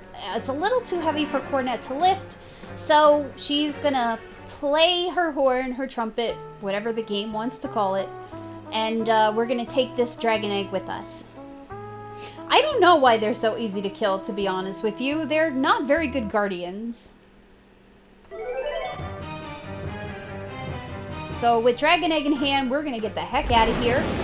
Unfortunately, Crotia is going to try to take the Firestone from us that the villagers just gave us. Oh, Crotia. Crotia, why? You stink, lady. Why you kill my egg? For that, I will cake you. Yeah, light punch. Light. So it does kind of suck that that kid is gonna miss out on some of the experience, but considering all the heckin' extra battles we've been fighting, it's not the biggest deal.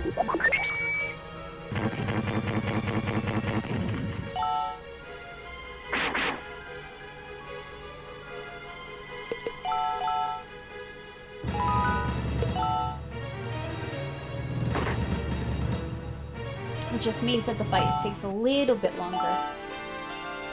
But that's okay. Because down will go Crotia. I'm killing with diabetes. That's exactly what I'm doing. And down goes her sidekick, I guess?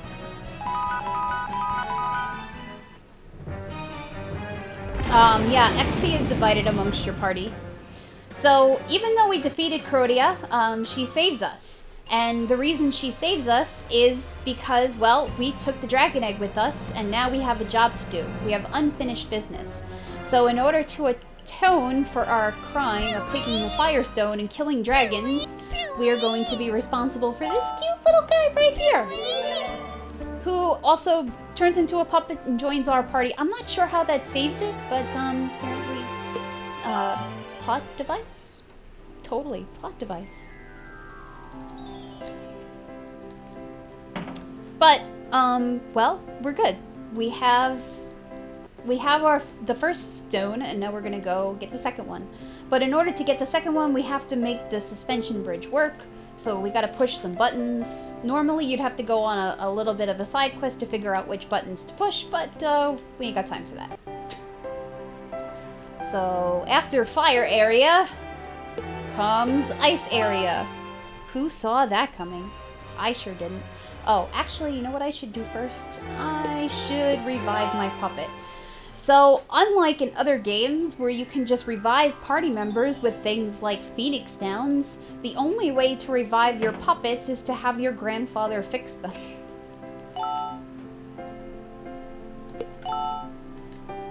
For a nominal fee.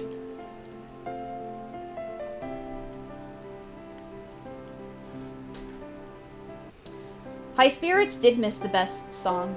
I'm sorry, Spirits. Alright, up to the ice cave we go. He's making money off of his own granddaughter, though. How is that okay? You've heard me say no. Don't lie to the people, High Spirits. That's not okay.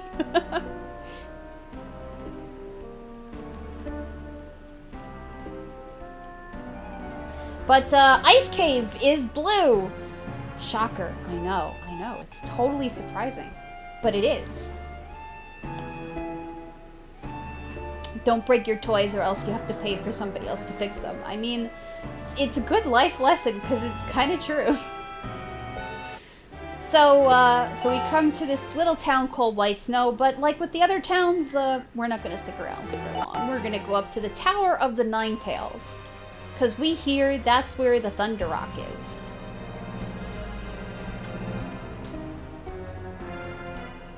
Unfortunately, we find this passed out dude right in the middle of our path, so we can't really continue. We're gonna go help him first.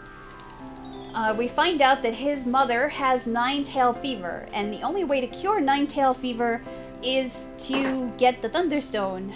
Unfortunately, getting the Thunderstone kills the Ninetales, which are the guardians of the area.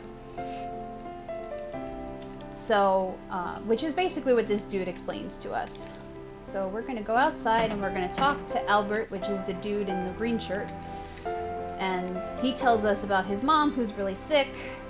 And we go and talk to his master again, and the master's like, I want to apologize to the Guardians, so would you accompany me to the top of the tower? And Albert decides to come along as well.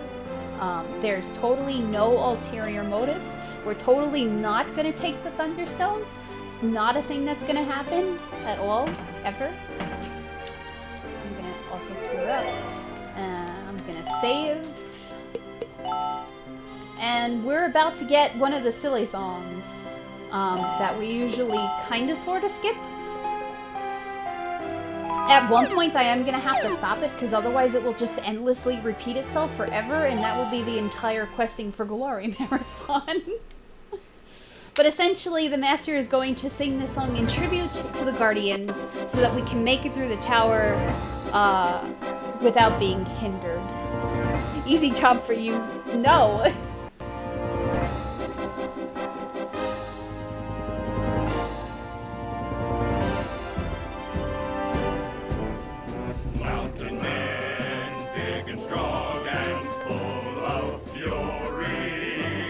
I got this. Thanks, game.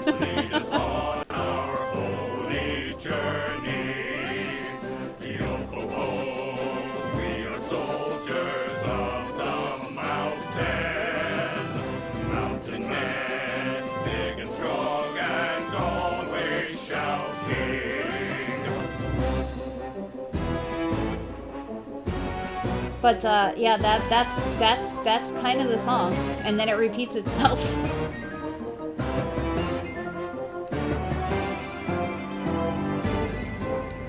Mountain men, big and strong and full of fury. So yeah, I hope you enjoyed the Mountain Man song. As I try to remember my way through this tower. So welcome to Monotonous Tower number 2. Hi, RBW.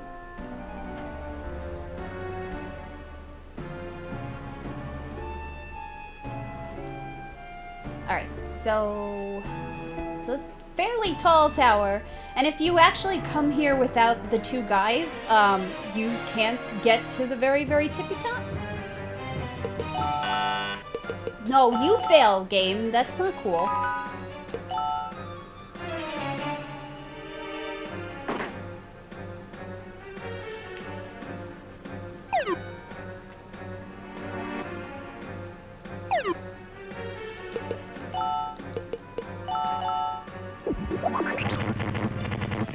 This is not Doom game. No. Please no.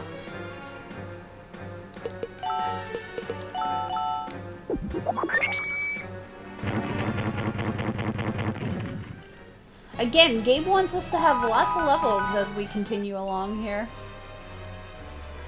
Really, Gabe, it's fine. It's fine. You don't have to.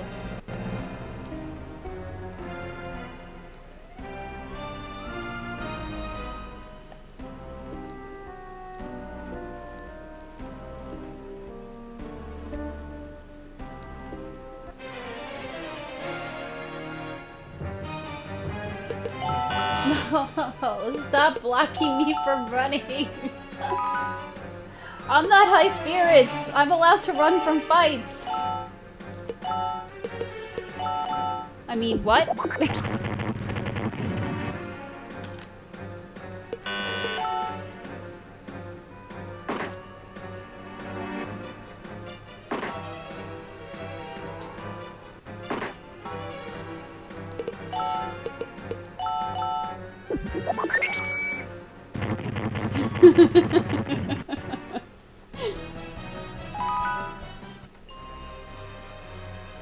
Oh, goodness. Okay.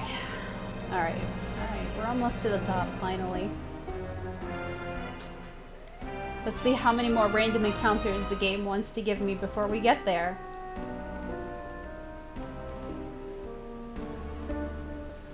You're not allowed to run from a sleeping and/or dead monster. I mean, you're not completely wrong. But yeah, so you would get to this room without the two guys, and you wouldn't realize, though, oh, hey, you can walk through the wall, and you can't actually walk through the wall if they're not in your party. Are you serious, game? I was right there! I was right there! Why? Why you do this to me?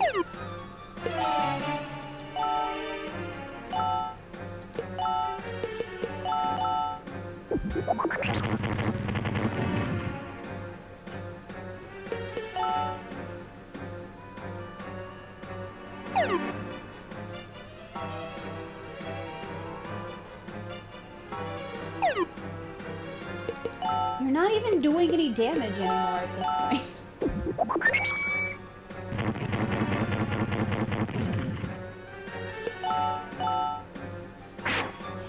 I have to take the luck that he has provided for me. Well, heck. Alright, so we're finally at the top of the tower. And we see the Nine Tails, and that big rock is the Thunderstone.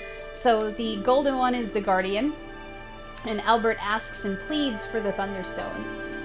So, in the speed run, we decide to fight them for the Thunderstone. However, you can take a more pacifist route, and you can say, no, we don't want to fight you, we don't want to disturb the Guardians, and they'll give you the Holy Stone instead. But because Shartae is our main damage dealer, having a holy thing later in the game is not a really good idea.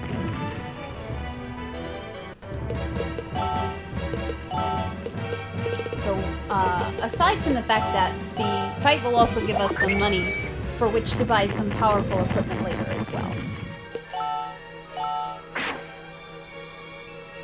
And so essentially, we just kind of need to get through this fight and get the Thunderstone. I think I might want to heal Kid, because he is looking a little bit low. No, unfortunately, we are not saving the animals. This is a very, very cruel run.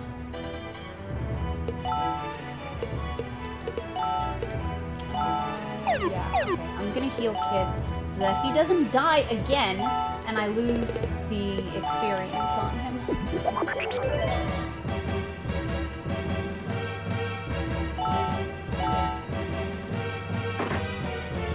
Because losing the experience a second time in a boss fight would be really, really bad.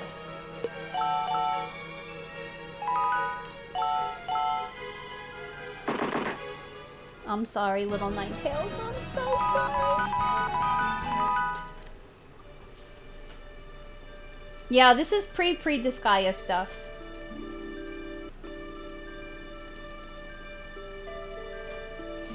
So, the Master is very unhappy. He gives us the Thunderstone. He says to get the heck out of my face and leave and never come back.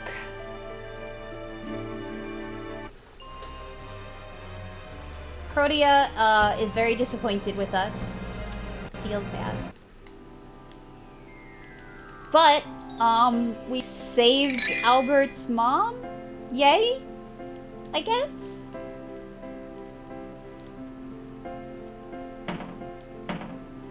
Everyone is upset we didn't save the animals. That's exactly it. We're terrible people. But, well, we do have the Thunderstone, so it's time to go find the next stone. So I hope you like pirates, because we're about to go on a pirate ship. So we find out from this lady that there's been this huge drama because the pirate captain's son died in a storm, and his best friend blames himself, and the captain also blames the best friend for that son dying. And there's all kinds of drama, and we're gonna go help them. I don't know what that has to do with finding the next stone, but why not? It's a plot point. We're gonna follow it. That's right, we're gonna be on a boat. Temporarily the RPGchick, exactly. Exactly.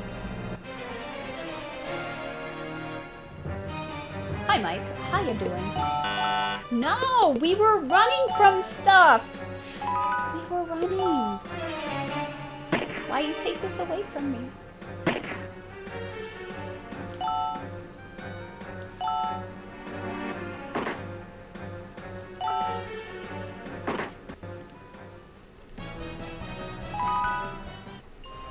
They do have guns. And they attacked my egg. It's not cool. So, we make our way onto the ship by telling us that this lady named Karen sent us. The pirate gets scared, lets us on the ship. In order to progress the plot, we have to read a dude's diary. So, we read the diary of the best friend, and we find out all about the fact that a storm happened and the friend drowned at sea, and he feels super terrible about it because it should have been him, or he should have been able to save his friend, etc. And as we go downstairs, we find him and the pirate captain arguing with each other about the death of the pirate captain's son. Yeah, Cornet's kind of rude. We're gonna read a couple of diaries here. But the captain is basically not helping things, telling this guy that he left his son to die. And lo and behold, it's the ghost of the son. And he drags us down to the bottom depths of the ocean. So now we're on the ship that sank.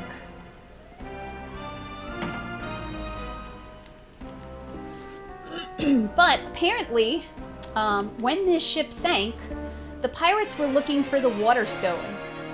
So maybe it's not such a bad idea that we're down here. But we're gonna read the son's diary and find out that the son was in love with this woman and he was gonna marry her. And he was super duper happy. We find the ring and we find out that he misses his girlfriend, and then the journal just kind of abruptly ends. So we're gonna recover and we're gonna look around the ship and see if we can find this water stone.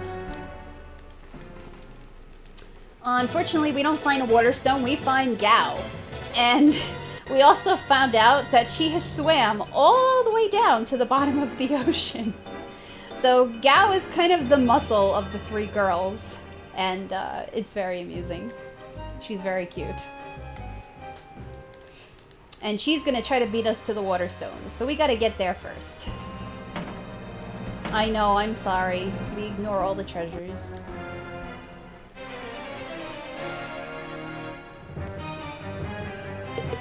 Well, you can't make the cat girls swim. That's not okay. They're cats.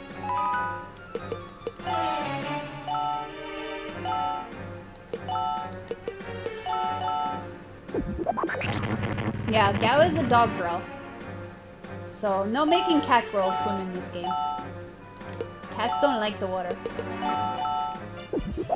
Some cats do swim, but not these.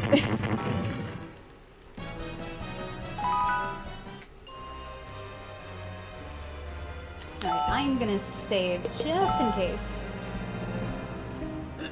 Not because I'm afraid of dying, but because sometimes this battle will softlock. So I'd rather not do all of that again. It's been a while.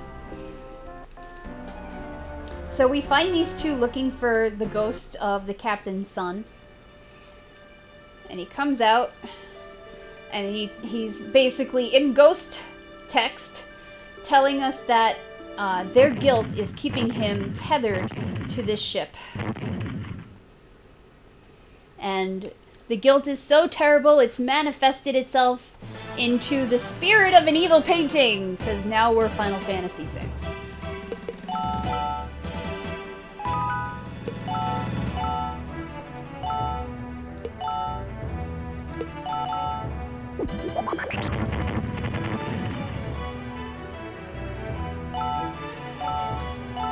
So the nice thing about this fight is that the painting does not move. So as long as you don't approach it, it won't attack. And I will actually hold Kid back for a few rounds just to make sure that he doesn't die again.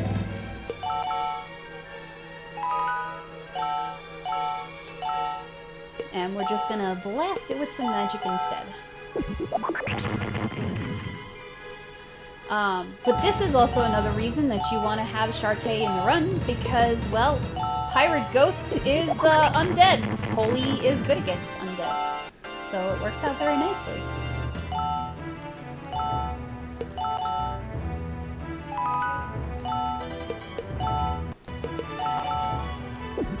And once the painting gets to a low enough level, I will charge up Kid's attack power, and I will send Kid after it as well. Once we're done with this fight, also, we're going to pick up some attack equipment for Kid, and he is going to kick some major butt for the rest of the game.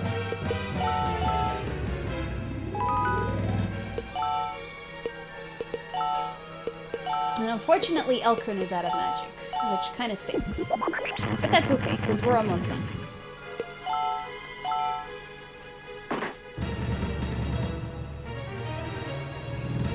And you always take forever to attack, Painting. Why do you always take forever to attack? You make me think that the game is soft lock, and you make me sad. My favorite character in this game is probably Miss Meow, because she is a cat girl. And she's a pretty powerful cat girl at that.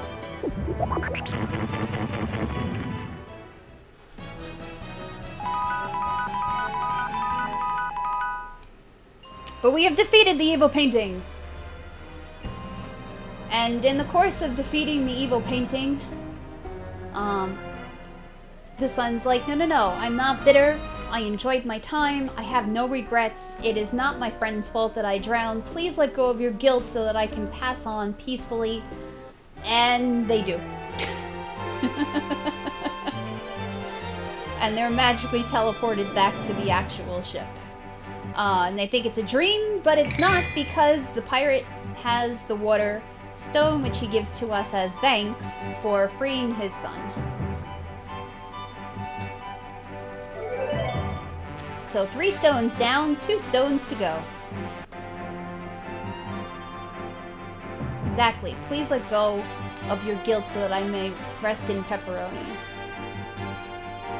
And Gao has swum all the way back to the surface just to get the water stone from us. However, a nice little touch here is that Gao has almost no health left after swimming so far, which I really like. She's at like maybe an 1/8 of her total HP.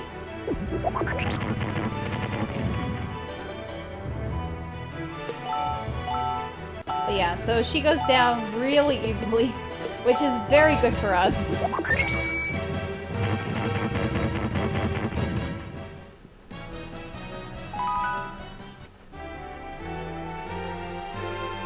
And she's like, why no power? Is it because I didn't eat my wee teas? Literally spelled W-E-E-T-S.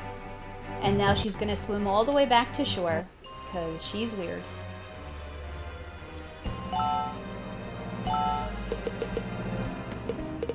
So, with the 3 stones in hand, it's time to go get the next one. And we're still going to be dealing with the pirates for a little while. And we find out that the pirates, from this dude over here, pirates are interested in going to some place called Caro Caro. I can't imagine what kind of creatures must live in a place called Caro Caro. Can you? And we're also going to pick up some equipment. So, let's see. What do I have enough for? So I luckily have enough for 3 dragon claws. And we're going to buy a bunch more teleporters. And Kid is gonna kick some major butt.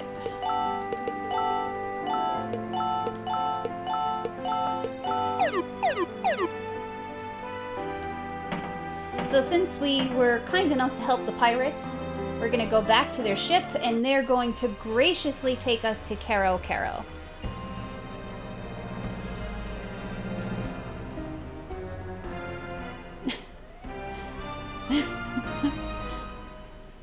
Kerosene? Oh my gosh, no.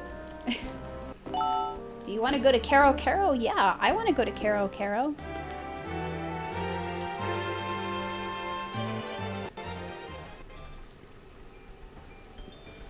So look at that. Caro Caro, a kingdom of frogs. Who would have ever thought?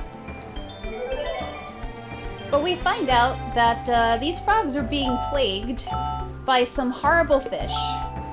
Some BBs and some boo-boos. And, well, we're gonna have to take care of them because we're the heroes.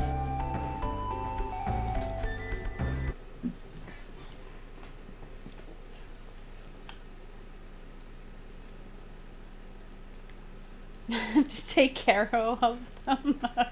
Yes, thank you.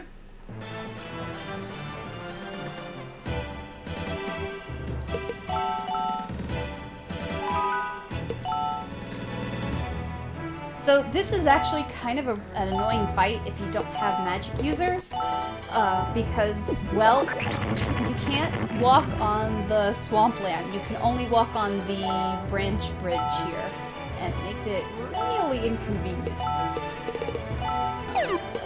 Do I have? No. Okay, so we're gonna have to use some more holy, but that's okay. No, no cake. We'll do cake again at some point, but not yet. But luckily, we got Elkun. Elkun's got Gigastorm because we've been fighting all the battles. And we make short work of these fish.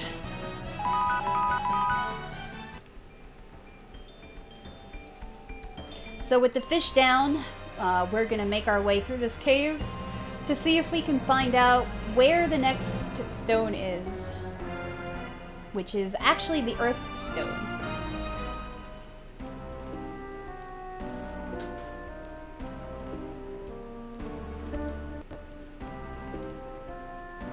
Fish down!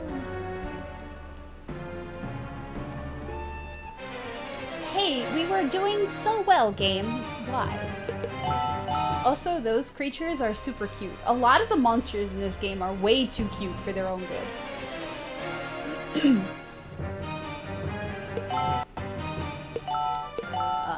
I did not get escape. That's okay. Guaranteed escape in the second round.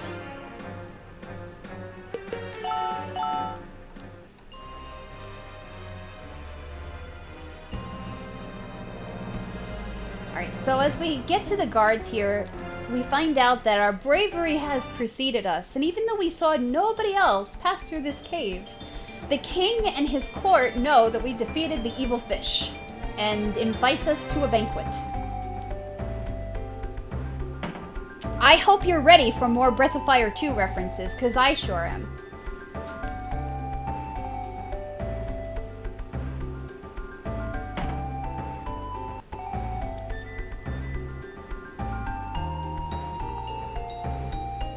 So the king thanks us, he invites us to the banquet, and, oh, the food. Some interesting Breath of Fire 2 related food.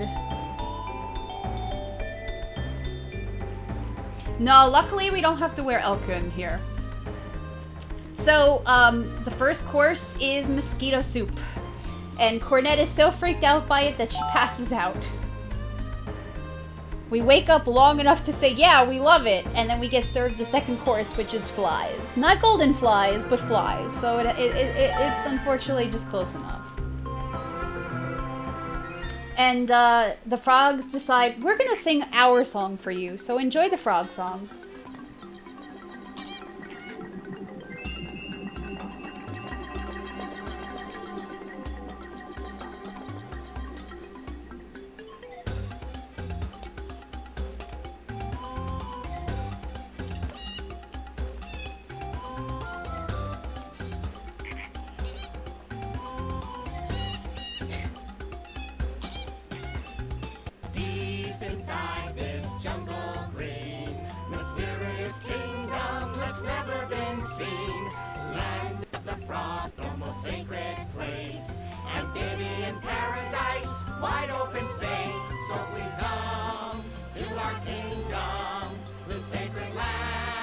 There's still like 3 more after this, 4 more, including 5 more. Yeah, there's still quite a few more songs, including the credits and the one that plays in the opening idle screen. So I hope you liked the frog song. So, interesting little fact, as the king asks Cornet to play her trumpet. If you talk to a lot of the female NPC frogs, they're all in love with Minister Galonzo because apparently he looks like a frog.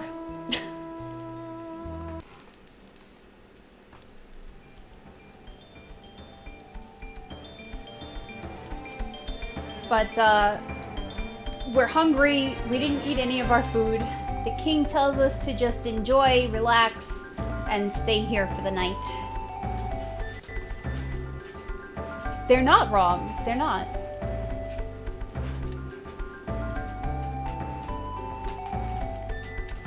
But instead of going to rest, we're gonna explore just a little bit. So we come here, we find the princess's fiance.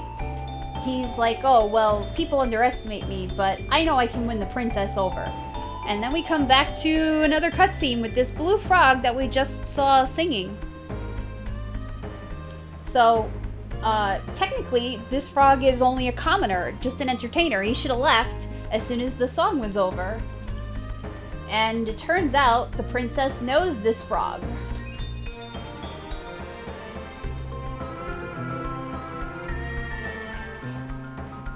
This blue frog is the princess's special friend. And of course, since she's a princess and he's a common blue frog, and the princess has a fiance, telling her father that she's in love with him is not the best idea. It's because the king decides, well, I'm gonna imprison him then.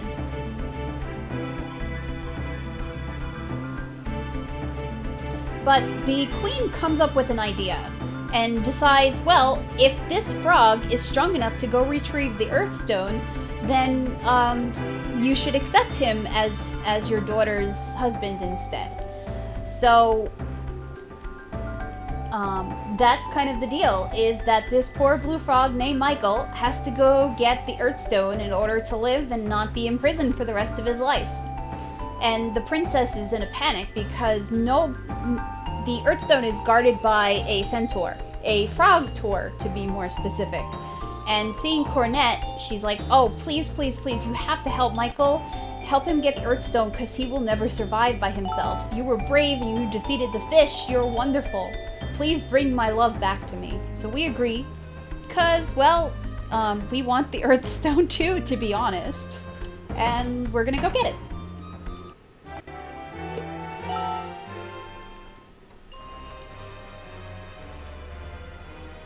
A Centoad. Oh, that's a good one too, but I think this one's more of a frog tour than a Centoad.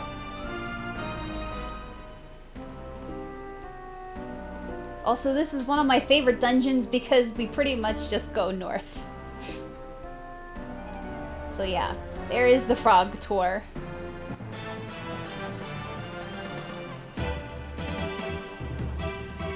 Yo, thanks, Grayson. So, the nice thing is because I was able to get Kid 3 different Dragon Claws, he's gonna do some super major damage in this fight, and it's fantastic. It is not a Centoad. It is totally a frog tour. I don't have it yet. Aw, it feels bad. I don't have Giga Holy yet.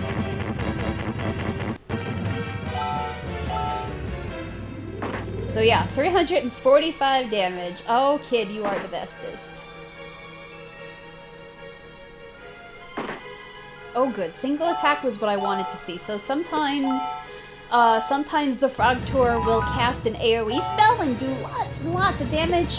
And that's absolutely not what we want to see.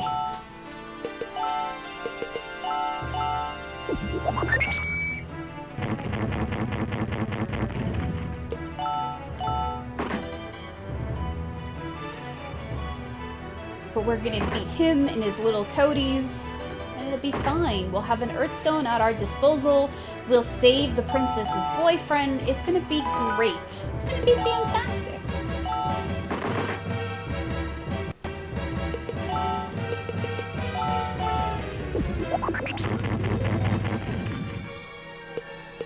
Now I'm gonna move out of Kid's way so that he can actually get an attack in and finish this off.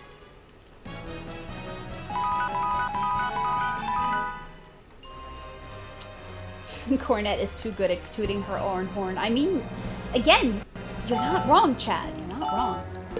So we're gonna teleport out of here. We're heroes. We've got the Earthstone. It's gonna be great. It's gonna be great. I'm gonna save because we haven't saved in a while.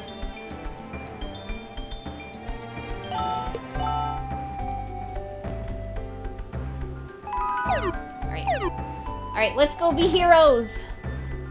Let's go be heroes, Hybesk. So we gave Michael the Earthstone to present to the king. And the princess, of course, is very thrilled by this. And you remember your promise. You have to keep it. But the king is like, well, he trespassed on our sacred ground. He must die.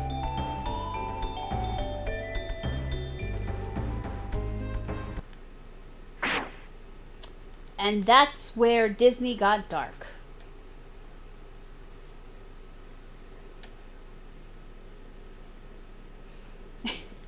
Hi, chap. You're just in time for the dark. So, yeah. Unfortunately, there's not a thing that you can do to change this, like you can with some of the other stones. And this frog gives us the Earthstone and tells us to cherish the ones that you love because you never know what's going to happen. Good words of advice. We're going to get the heck out of here before we're next.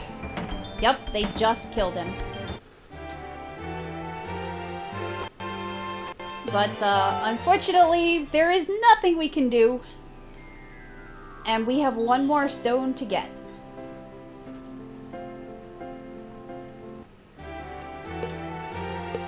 So we come to this mining town of Oasis. We're not going to stay here long. But if you talk to the people, you find out that people have been going missing in the mines. And we need to get in. We even find that Etoile has gone missing in the mines. And the gates were locked in order to keep more people from disappearing.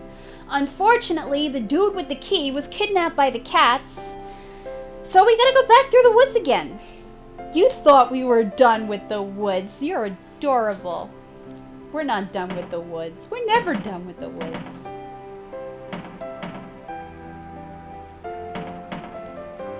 Yes, you can eat the Frog King.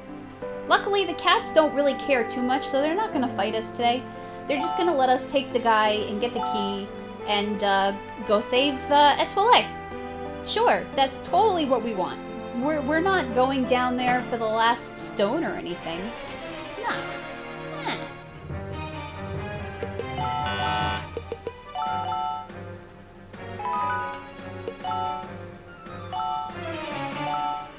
But that's okay. We're going to save Etoile. Yeah.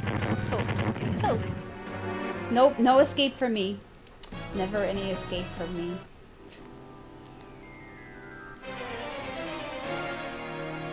Da, da, da, da. Can I run? Yes, I can run. Woohoo!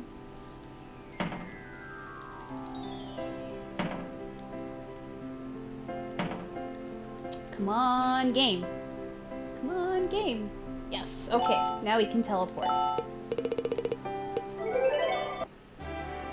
So we're gonna go back to Oasis. We're gonna go down into the mines and we're gonna save everybody and recharge our HP. So, we see an abandoned minecart. We don't really think too much of it. We think it looks kind of cool, but we're gonna go investigate the ruins and figure out what happened to everybody. Luckily, this is only a very short, monotonous yellow tower dungeon.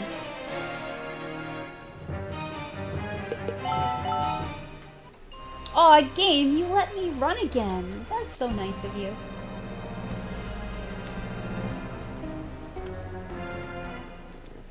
So if you listen in the background, there's a sound like a train. It's very strange to hear in the middle of this tower-looking area. Maybe we should get out of here.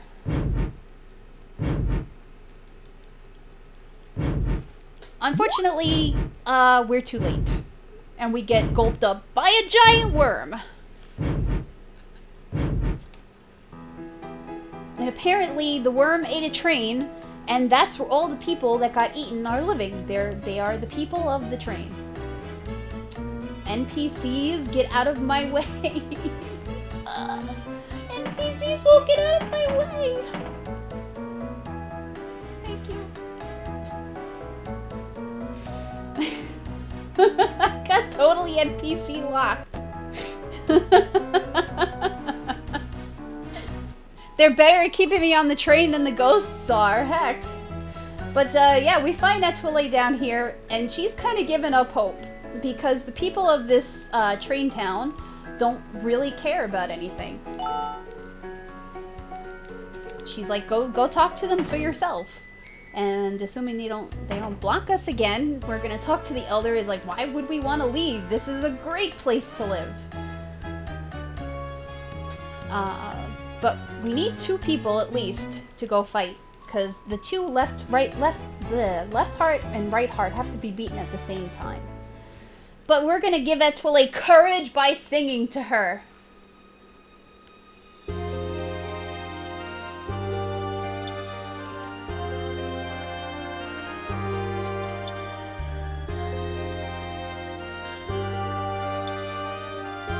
Because Disney songs.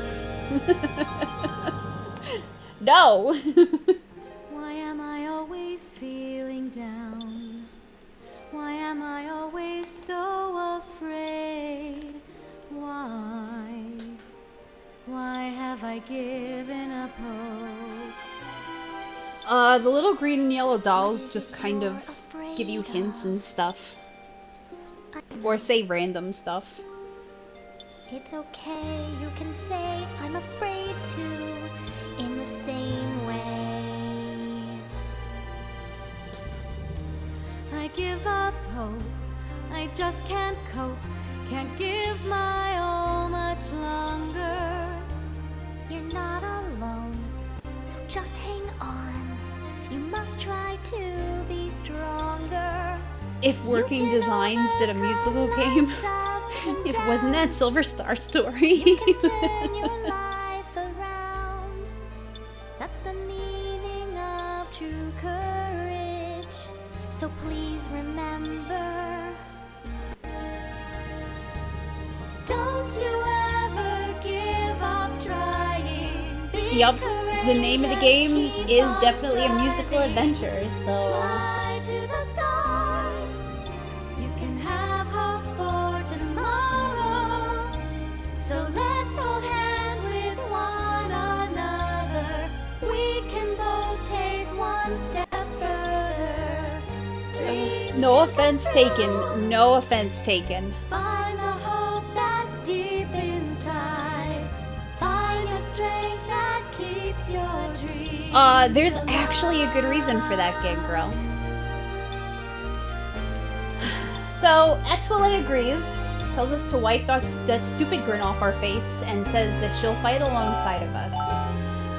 And after we beg her to help us, Etoile, please, she tells us that we need to defeat the heart on the 6th turn. So here's the problem with that. Even if, in the first time you fight the heart, you wait until the 6th turn to attack, Etoile screws up and does not attack the heart on the right turn. So, regardless of what you do, you still have to repeat the battle twice. So it's much faster to just kill the heart wrong ourselves and not have to worry about doing 6 turns twice.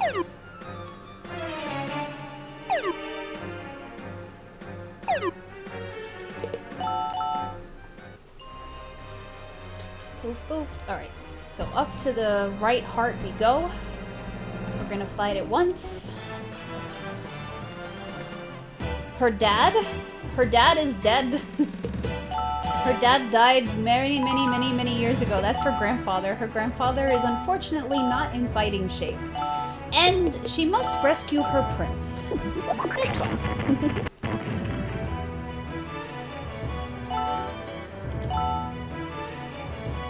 So yeah, we're just gonna wreck this heart really fast.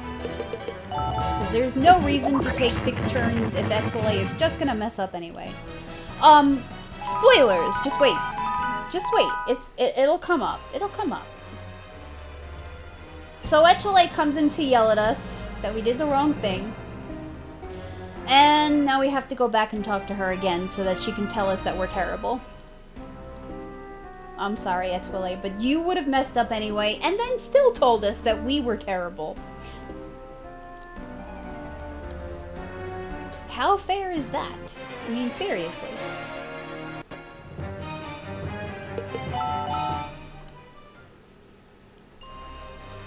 Any IG reason? What?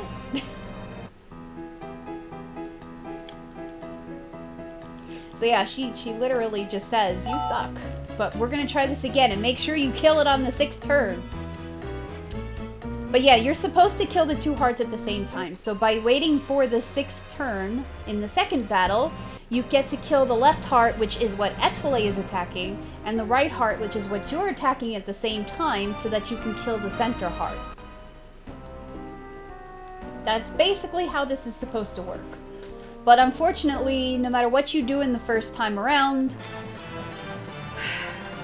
you can't win. So, we're gonna do this right this time. So this is turn number 1. Actually, let me move forward so I can kill froggies. Too many hearts, yes.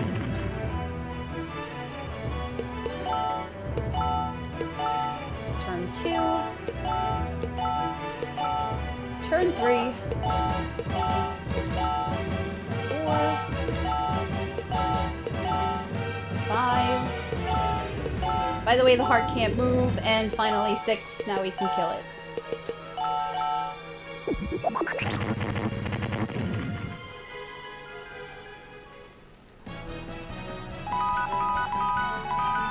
Oh good, Elkun gained a level, so his MP is restored. So now we can go kill the center heart. Etoile tells us to stay out of her way. I'll stay out of your way if you actually do a crit damage for me, Etoile. How's that sound? How does that sound? Why don't you do your job and I'll do my job? That was kind of nice.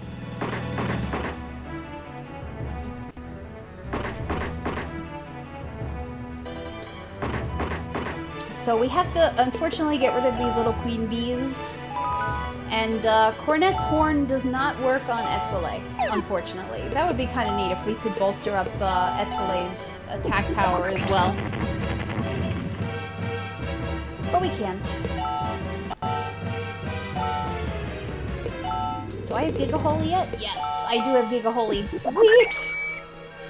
But luckily for this fight, we don't have to wait for any turns to go by or any of that other nonsense. We just have to kill stuff. But just like the last battle, technically the heart can't attack if you're not standing right next to it. So we're gonna keep most of our party in the back so that they don't get completely destroyed.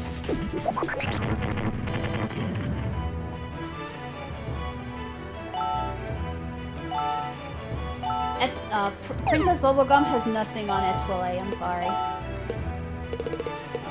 Some Mega Saint. We're gonna move Kid in a little bit closer. Etoile, I told you to crit! You failed me!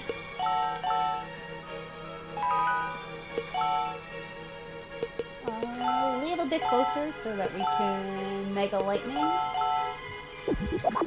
Elkun's single target attacks take far less MP than his AoE attacks.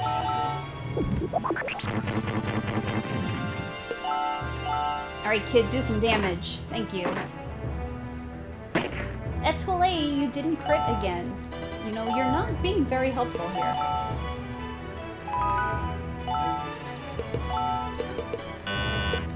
But this heart is almost done. It's almost stopped its last beat.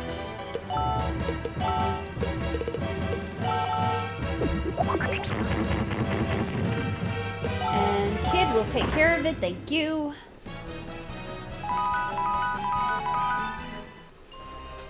So now with the heart dead, the worm is now dead, and we can finally leave the worm, huzzah!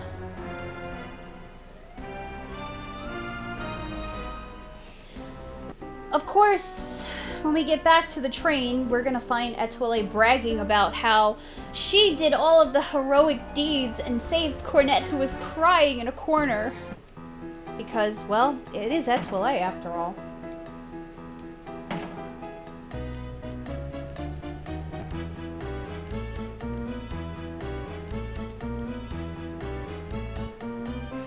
But we're here to set the story straight and be like, no, we did this. We did this. And now all of you can leave the worm. Unfortunately, when we killed the worm was still moving, so it's gonna crash.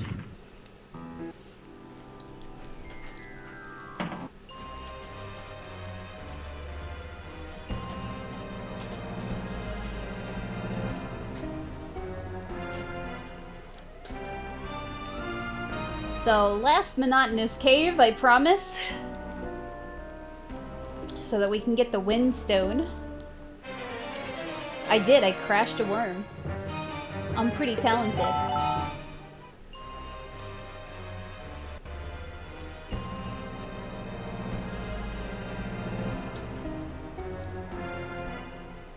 I know, if the worm hadn't conveniently died right by the entrance, we might have been in trouble. But, super convenient worm is super convenient.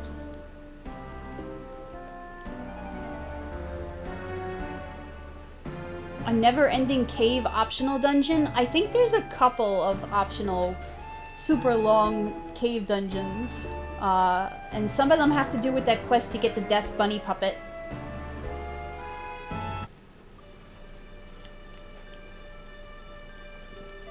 So, but no, this was the last of the monotonous caves.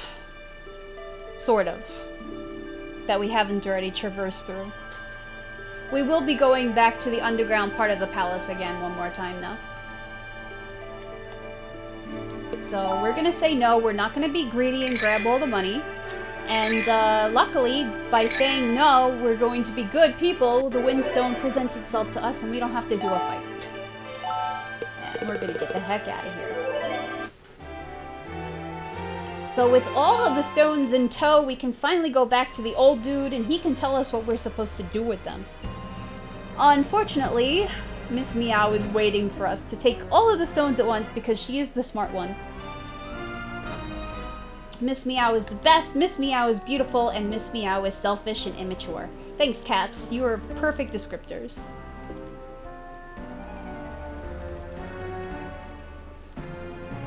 But she is actually going to fight us this time and not just send her cats after us. So this is kind of a weird fight where you have to kill the cats, but you cannot do any damage to Miss Meow.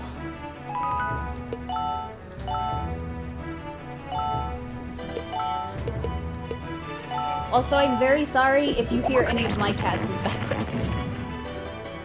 But yeah, so if you notice, that spell missed, well, anything that you try to attack Miss Meow with will miss.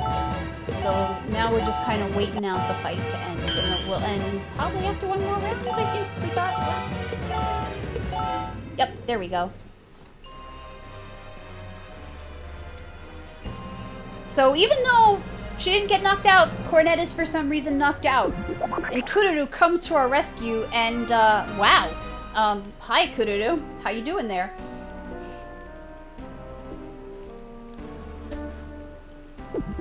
She looks awfully familiar though.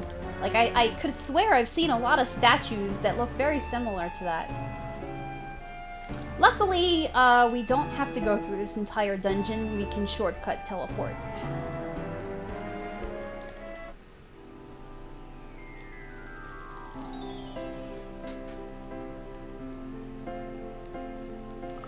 So, now that we've brought all the stones to the old man, he tells us that alone is not enough to break the spell.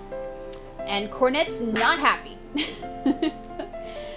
And she, well, what do we have to gather them for? And he tells us, well, that's how you get into Marjorie's castle, because apparently her castle is some floating beauty palace, and only the stones will open the path to get us up there. But the only way to save the prince is exactly what Crotia told Marjorie to begin with. A maiden who loves the prince must kiss him. Unfortunately, Kururu exhausted herself fighting off Miss Meow and passed out. So we're going to save Kururu, and it's time for a little bit of dream travel. Welcome to Kururu's memories.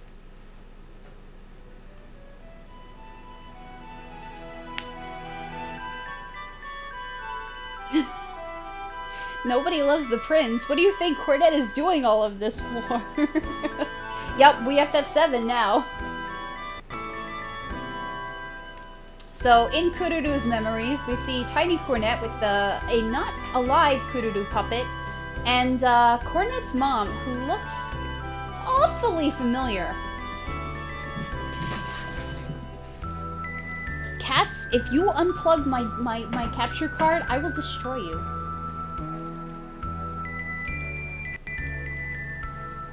But this is kind of sad for Cornet because, like I said before, her mom died when she was that little. So, yeah, we have to be super duper mega careful around here. So there's some weird stuff going on in this town, some earth shaking, and then we find Tiny Cornet, who wants to show us how good she plays this musical instrument.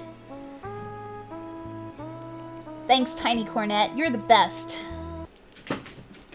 No, I know simple acts of violence will not dissuade a cat, because I would never hurt them. And we also see Tiny Etoile with snot dripping out of her nose. And grown-up Etoile is like, ha, I wonder who this twerp grows up to be. And Cornet just kind of laughs at her.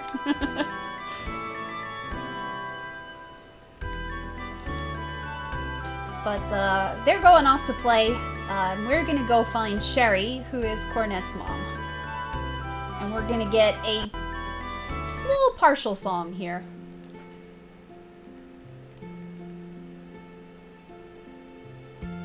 She has been playing the same tune since she was like 5.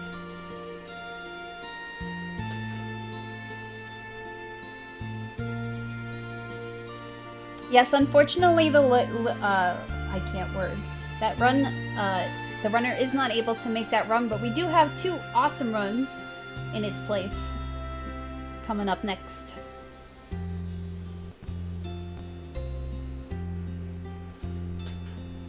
You are my angel. You are my Also, look at the statue. It also looks super duper familiar. more than anything. All these things, all these coincidental things. When I see your smile.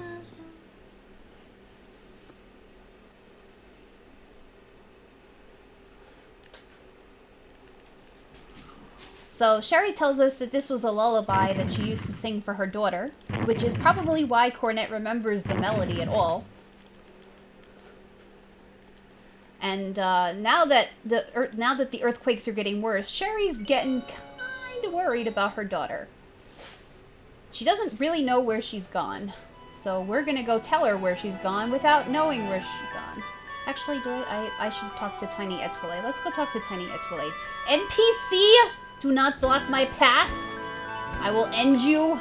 Okay, now we can go talk to Cornet's mom, now that we've seen crying Etoile and no sign of Cornet.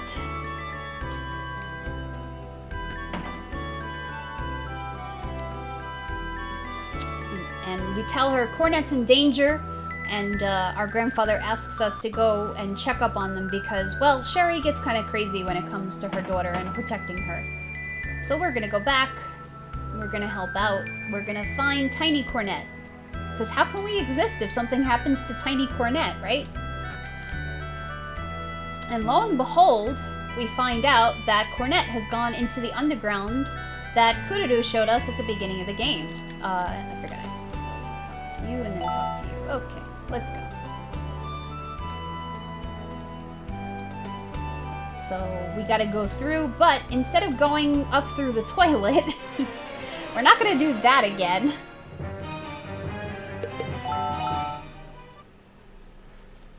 We are gonna go right into the castle. I don't know why we couldn't do this in the first place. And while we're at it, who put Ava's in my RPG? That's not okay. So we find Minister Galanzo here with this menacing looking Ava 1. And apparently it's still active.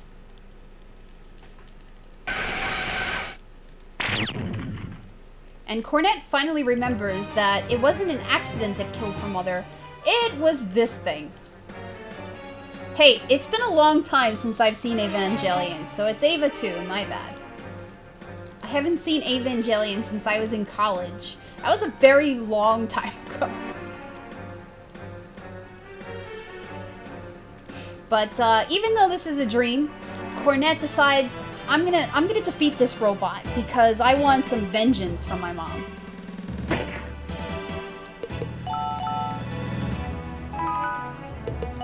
Asuka clearly had. I love you, chat. You're the best.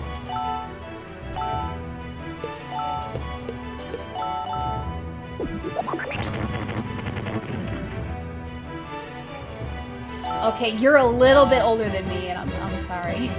But it was still pretty long ago for me. Alright, let's keep a pulley. Let's get rid of this robot. How dare you put a robot in my fantasy RPG. Nice shot, Etoile. For once.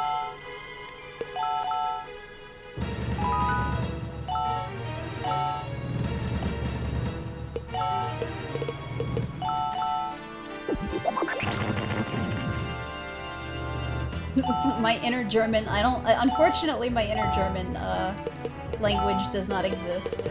Very sorry.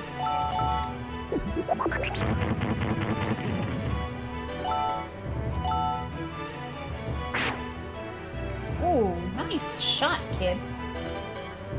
Very good damage. Owie.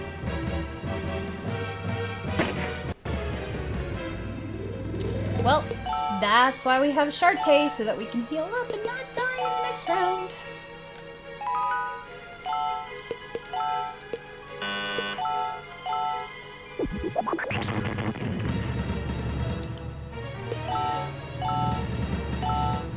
Alright, let's heal up. I wish I had Mega Heal Roll already, that would have been nice. But we should still be mostly okay. Okay, good. He did a single attack. This is fine. We're good.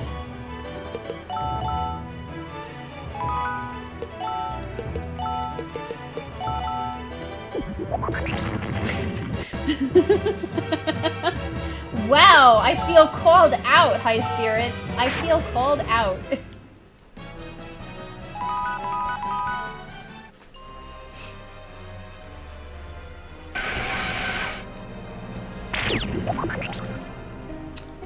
Well, would you look at this? Cornet's mom looks an awful lot like Kururu just did. Unfortunately, because it's a dream, there is nothing that we can do to save Cornet's mom. So Sherry uses the last of her ability and Cornet's horn, and she transfers her soul into Kururu. So please put your F's in chat for Sherry.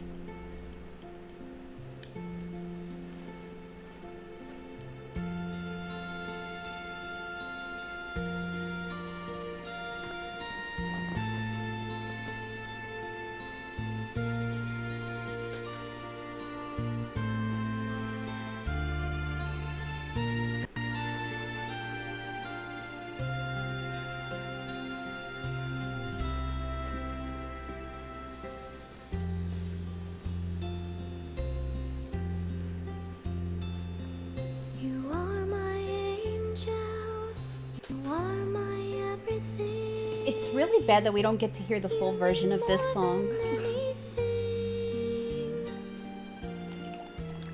game just cuts it off. Smile so lovely and bright makes the world seem right.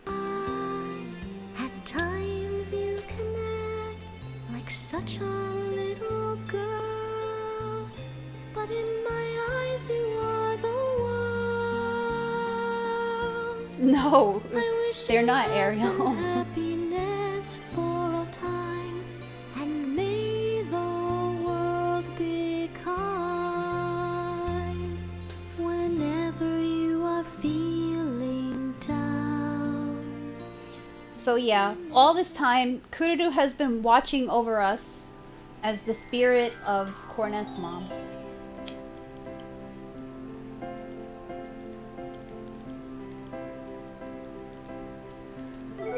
So, Kururu is still kind of too weak to come with us, so we're gonna go save our prince and let her recover.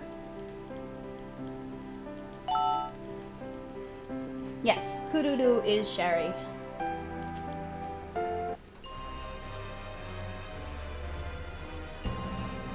What a twist.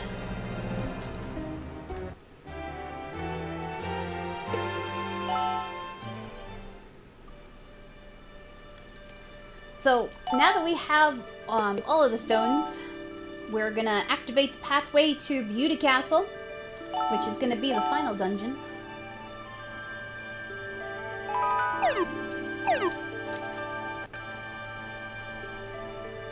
I know, Musical Disgaea got super duper sad.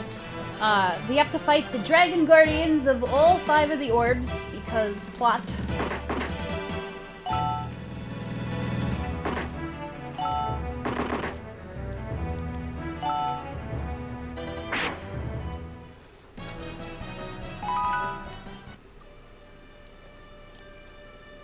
Put the orbs, put the crystals, stones, whatever you want to call them, onto each one of the altars. So we have to go through all 5 of these.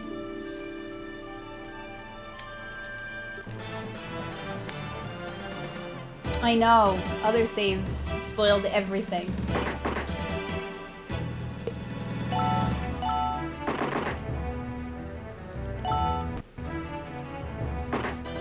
But these dragons are pretty easy to fight, so...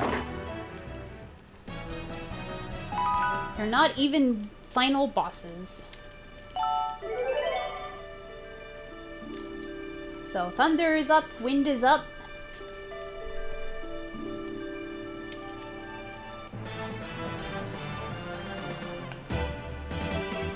I think this is, yep, Earth.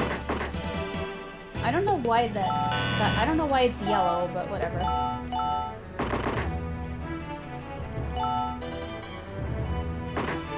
This guy does have its more serious moments, this is true. Also, Earth Dragon for some reason has much less HP than the other dragons do, and I was never sure why it was different.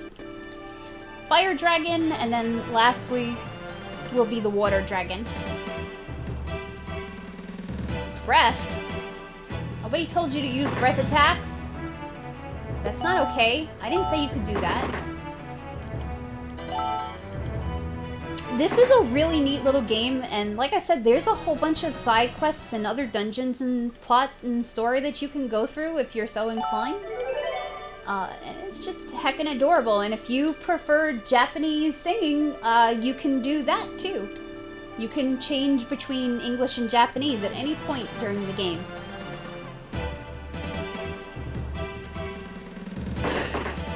Kane, don't do that. Please don't. Please don't.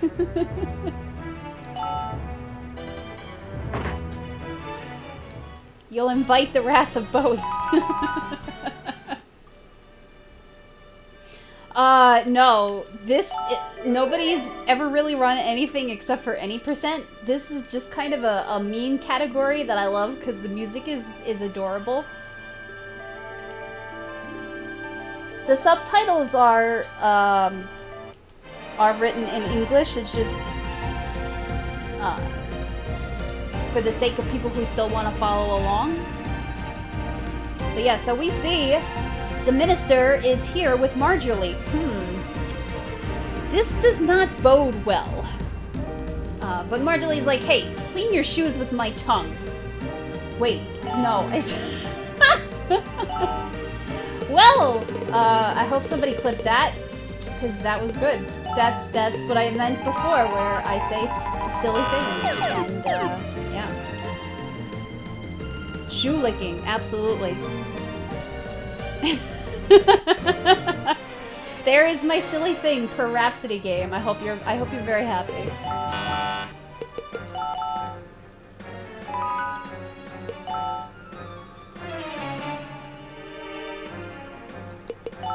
Let me move up a little bit.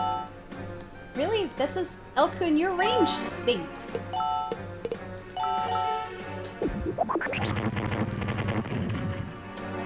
I mean, Marjolie's the one that wants him to lick her boots, so... yeah. Thank you. Thank you for clipping that. I'm gonna save that for posterity.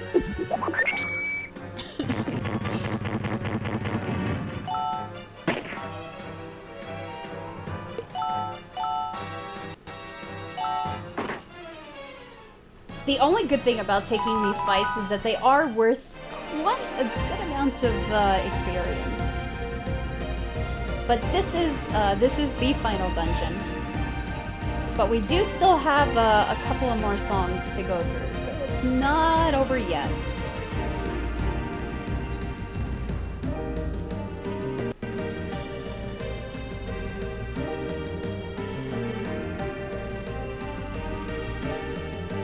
Uh-oh. There's more of those robots here.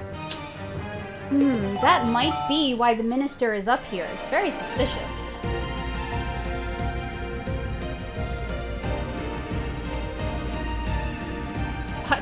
Bootfuls of XP. Yes, exactly. Boots and bootfuls.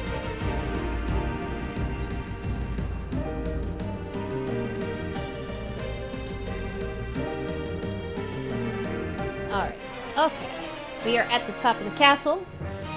We are going to definitely save because there are times where Marjorie does not play very nice. I'm also going to recover the rest of kids' HP. Just to be safe.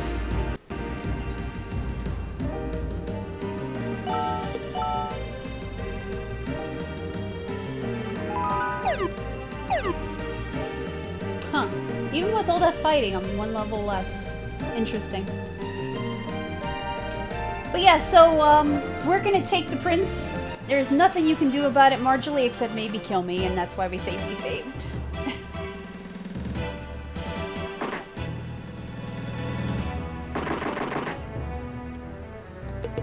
So this is kind of a brutal fight, because you're fighting all four of them at the same time, and, yeah, so if RNG does not go your way, it does not end well.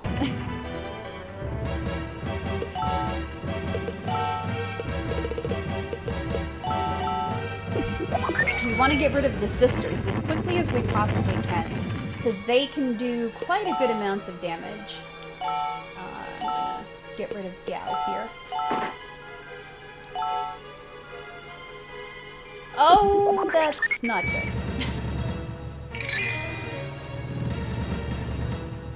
Yep, that's a reset.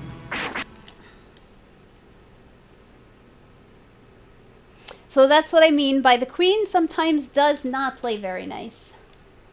I know that the dog, the cat, and the bird are supposed to be sisters. I'm not sure about Marjorie though. But yeah, if she does Omega Meteor, that's an instant reset, because Shartae dying is not okay. Honestly, any of the puppets dying is really not okay here. I blame you, Wells. It's all your fault.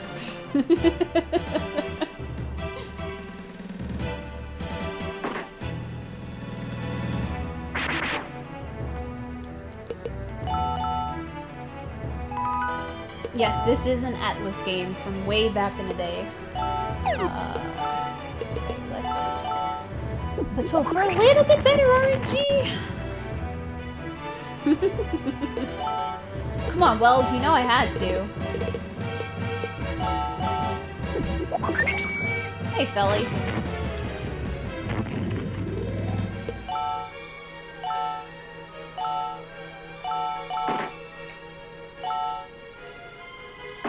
Okay. Thank you. Thank you. I do need to have Kid powered up, so let's just do that over here.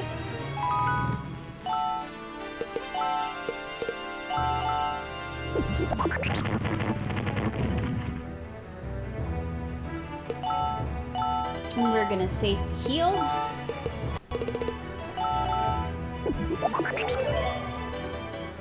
We should be good. This time, at least. Thank you for single attacking. That helps actually quite a lot. Yeah, this is, like I said, it's completely RNG dependent, depending on what Marjorie feels like doing.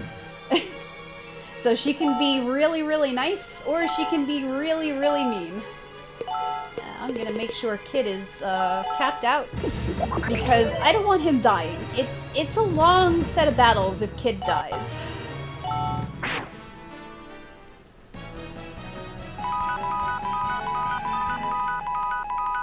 So, we defeated Marjorie. Now we can totally save our prince, right? Although she still seems to be on her feet. What the heck is going on? But somebody from the back yells, "Stop!" And it's our frog-faced minister with another robot. What the heck, dude?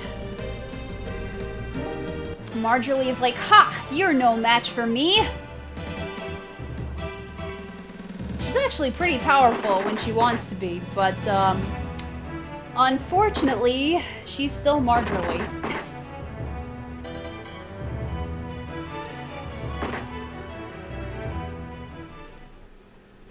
So she scoffs in the minister's face.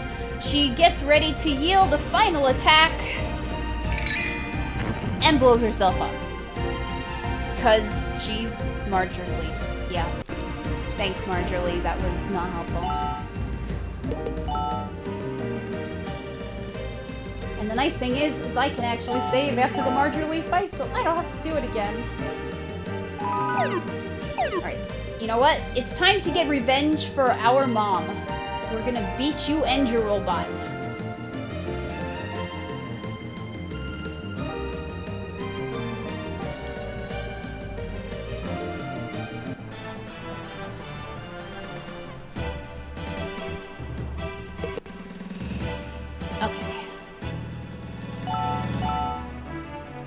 So, this can also be a little bit of a dangerous fight, depending on what the robot wants to do.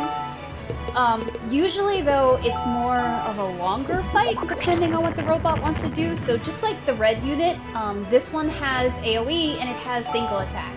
And if it decides to do AoE, it takes a lot longer because we have to have Shartae heal after every single turn.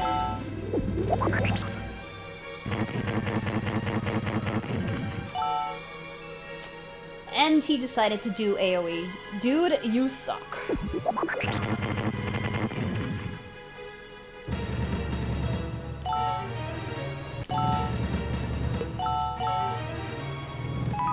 Yeah, so anytime he does Giga Storm like that, we are gonna have to heal up. Just to make sure that nobody dies.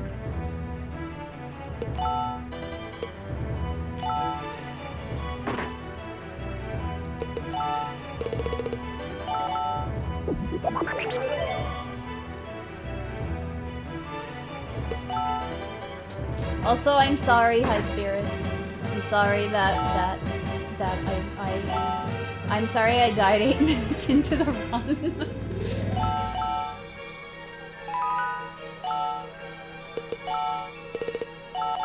Alright, please do a single attack. Please do single target attack. Please do single target attacks. Thank you. We beat the robot! We did it! It definitely, DeWolf, definitely.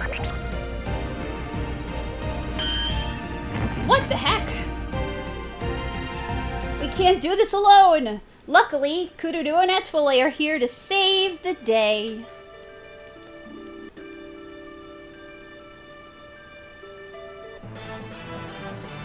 It did. It totally went Super Saiyan.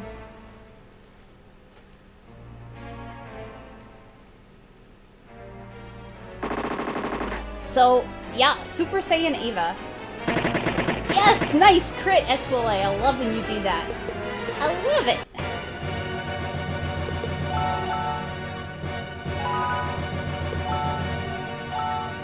But we gotta get rid of those little helper robot knight thingies, so... Because otherwise they're just gonna kind of be in the way.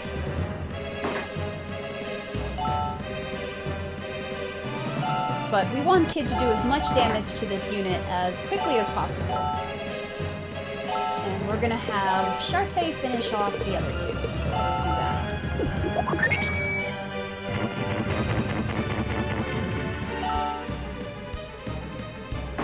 I'm loving your single target attacks, my friend. It's very helpful. And, let's see. What haven't we seen? How about pancakes?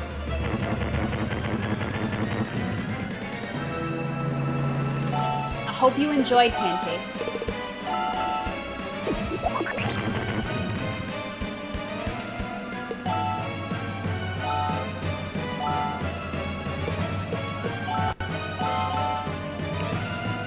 Pancakes, exactly, because this game's logic allows pancakes to be an attack.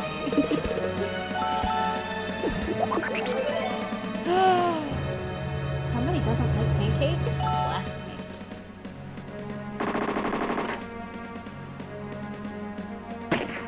Etoile, why you no crit? You did so beautifully at the beginning by critting, and now you're not critting.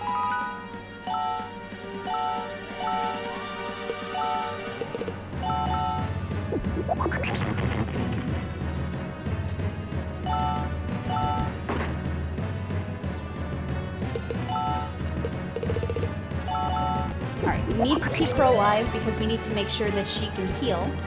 Yes, I did mention delicious, delicious pancakes because I just attacked with them. Also, it was a good thing I healed because otherwise that would have been the death of Shartae.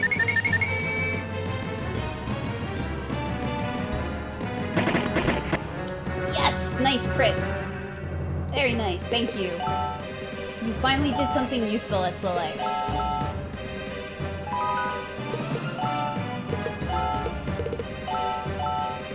This thing is almost down for the count. And I think we'll let Kid finish it off. Yes? Yes.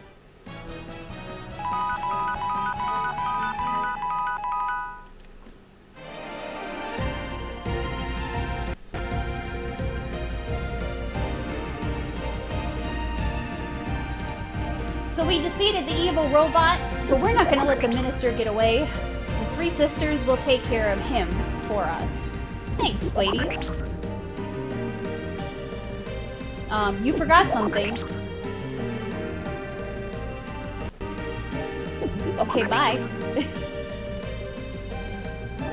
So now, it's time to kiss our prince and rescue him finally after all of this.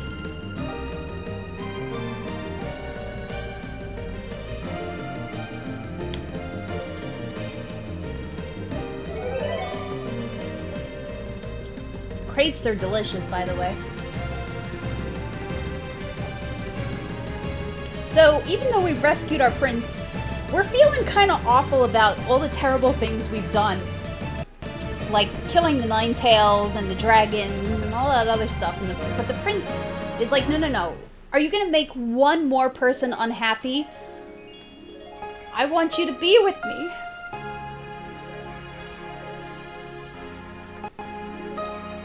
And things progress very, very quickly.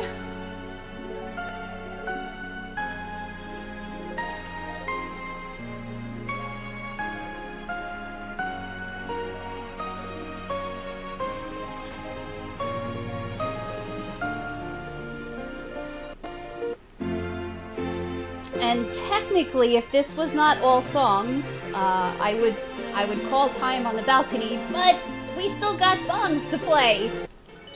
2 of them, in fact. Yeah, a day later, time for the marriage. But now that Cornette's happy, it's time for Cornette's mom to go. And she's like, no, I was only staying with you to watch over you until you were happy. And now that you're happy, I can leave. But we'll see each other again someday, I promise.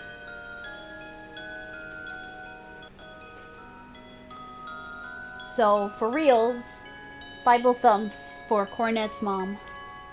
And no more Kururu.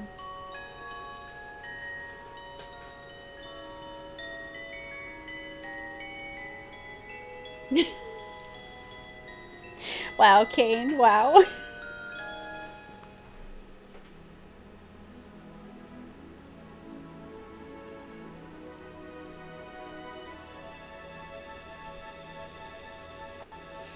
I mean, you're not wrong, Wells. So this is the second to last song.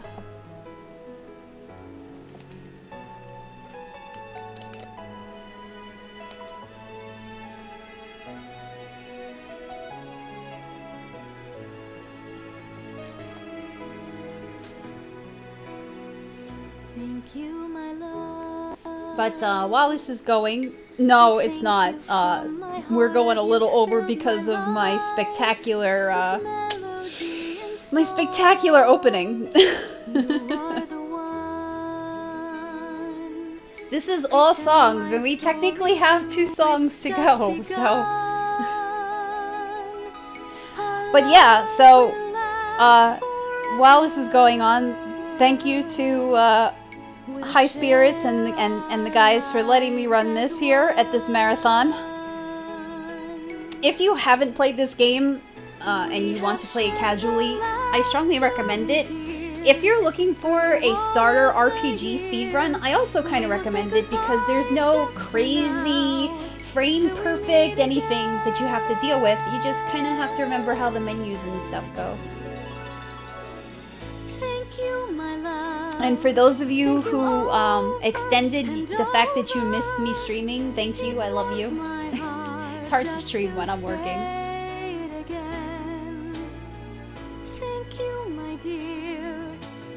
But I am theRPGchick, and I do like to speedrun RPGs.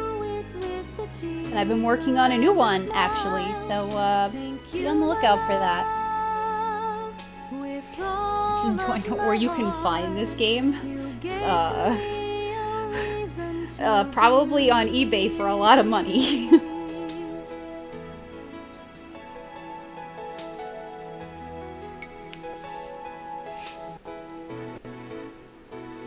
Thank you, my love. I thank you from my no. No Grandia run soon.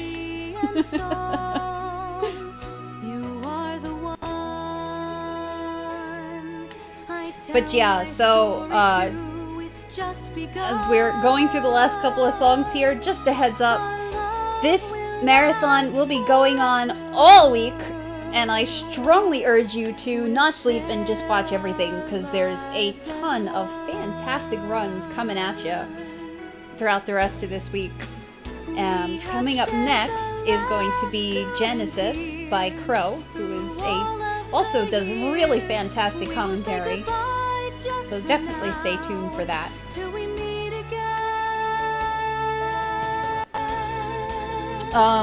Aside from this, I've done runs of Soul Blazer, Mystic Quest, Final Fantasy 1, PSP, Lunar Silver Star Story, Lunar Legend,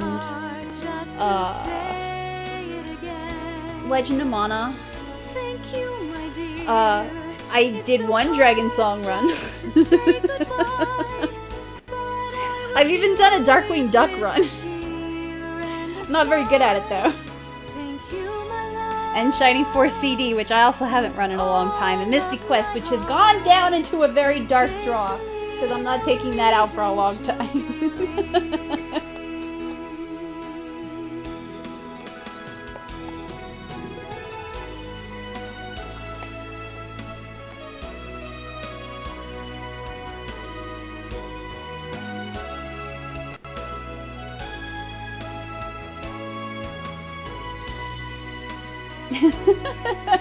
Mystic Quest is a really good beginner speedrun.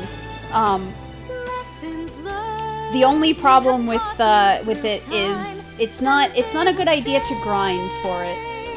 Also, I don't know what you're talking about. The estimate was 310. We're totally underestimate. Thank you, my love. Thank you over and over. It's kind of the same with FF1 PSP though. Like it's a nice, really fun run, but it's hard to grind. Thank you, my dear. It's so hard just to say goodbye. Where's the singing? Don't you hear But it? I will do it with a tear and a smile. Thank you, my love. Exactly. See, Xcodes understands. You gave to me a reason to believe. You helped me find the courage to be me. You gave to me a reason. Also, there is a sequel to this game, which is only in Japanese, unfortunately, which was very generously gifted to me. It is a super duper cute game, though. And it kind of picks up a little after this with Cornet and the Prince's Daughter.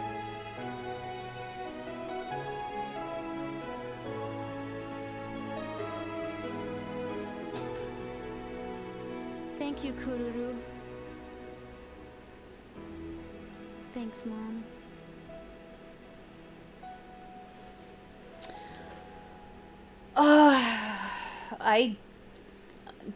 Heck. I will have to look that one up because it's just like this long Japanese name that I don't remember.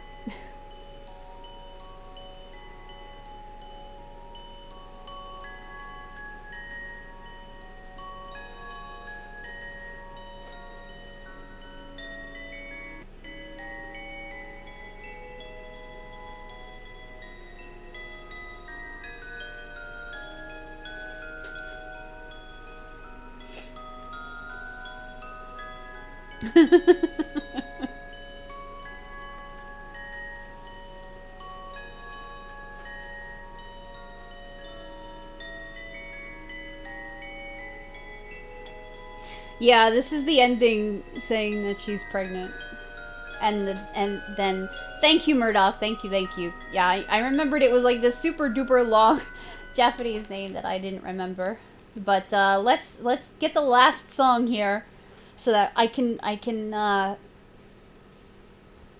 legit have all songs accomplished. Can I access it quickly from this menu actually?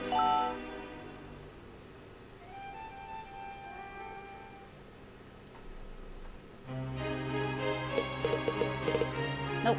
Okay. I was hoping I could, but I cannot.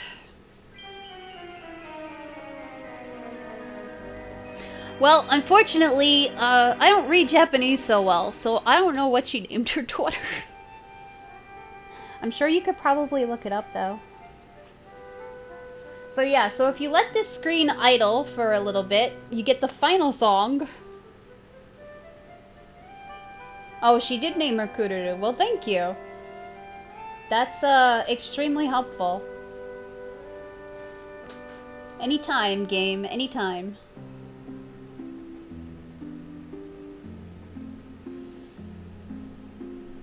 Yes, this is the, essentially, I guess, kind of a predecessor to Disgaea and La Pucelle and all of that. There we go. Last song of the game.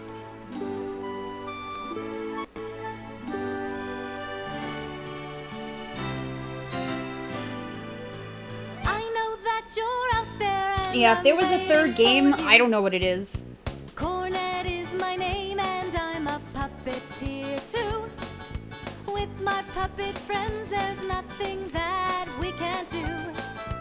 They are there to help me make my dreams come true. And once you get to know them, they just might help you too. And all the puppets in the world will help me find my way to you. I know that you're out there. Did she just kick waiting me? for you. There she goes again. Oh love this game so much. So, as if lightning struck her from above. But it did! I love you, my prince. You are my true love. Cornet, won't you stop your silly dreaming, please? That's not true. Can't you see?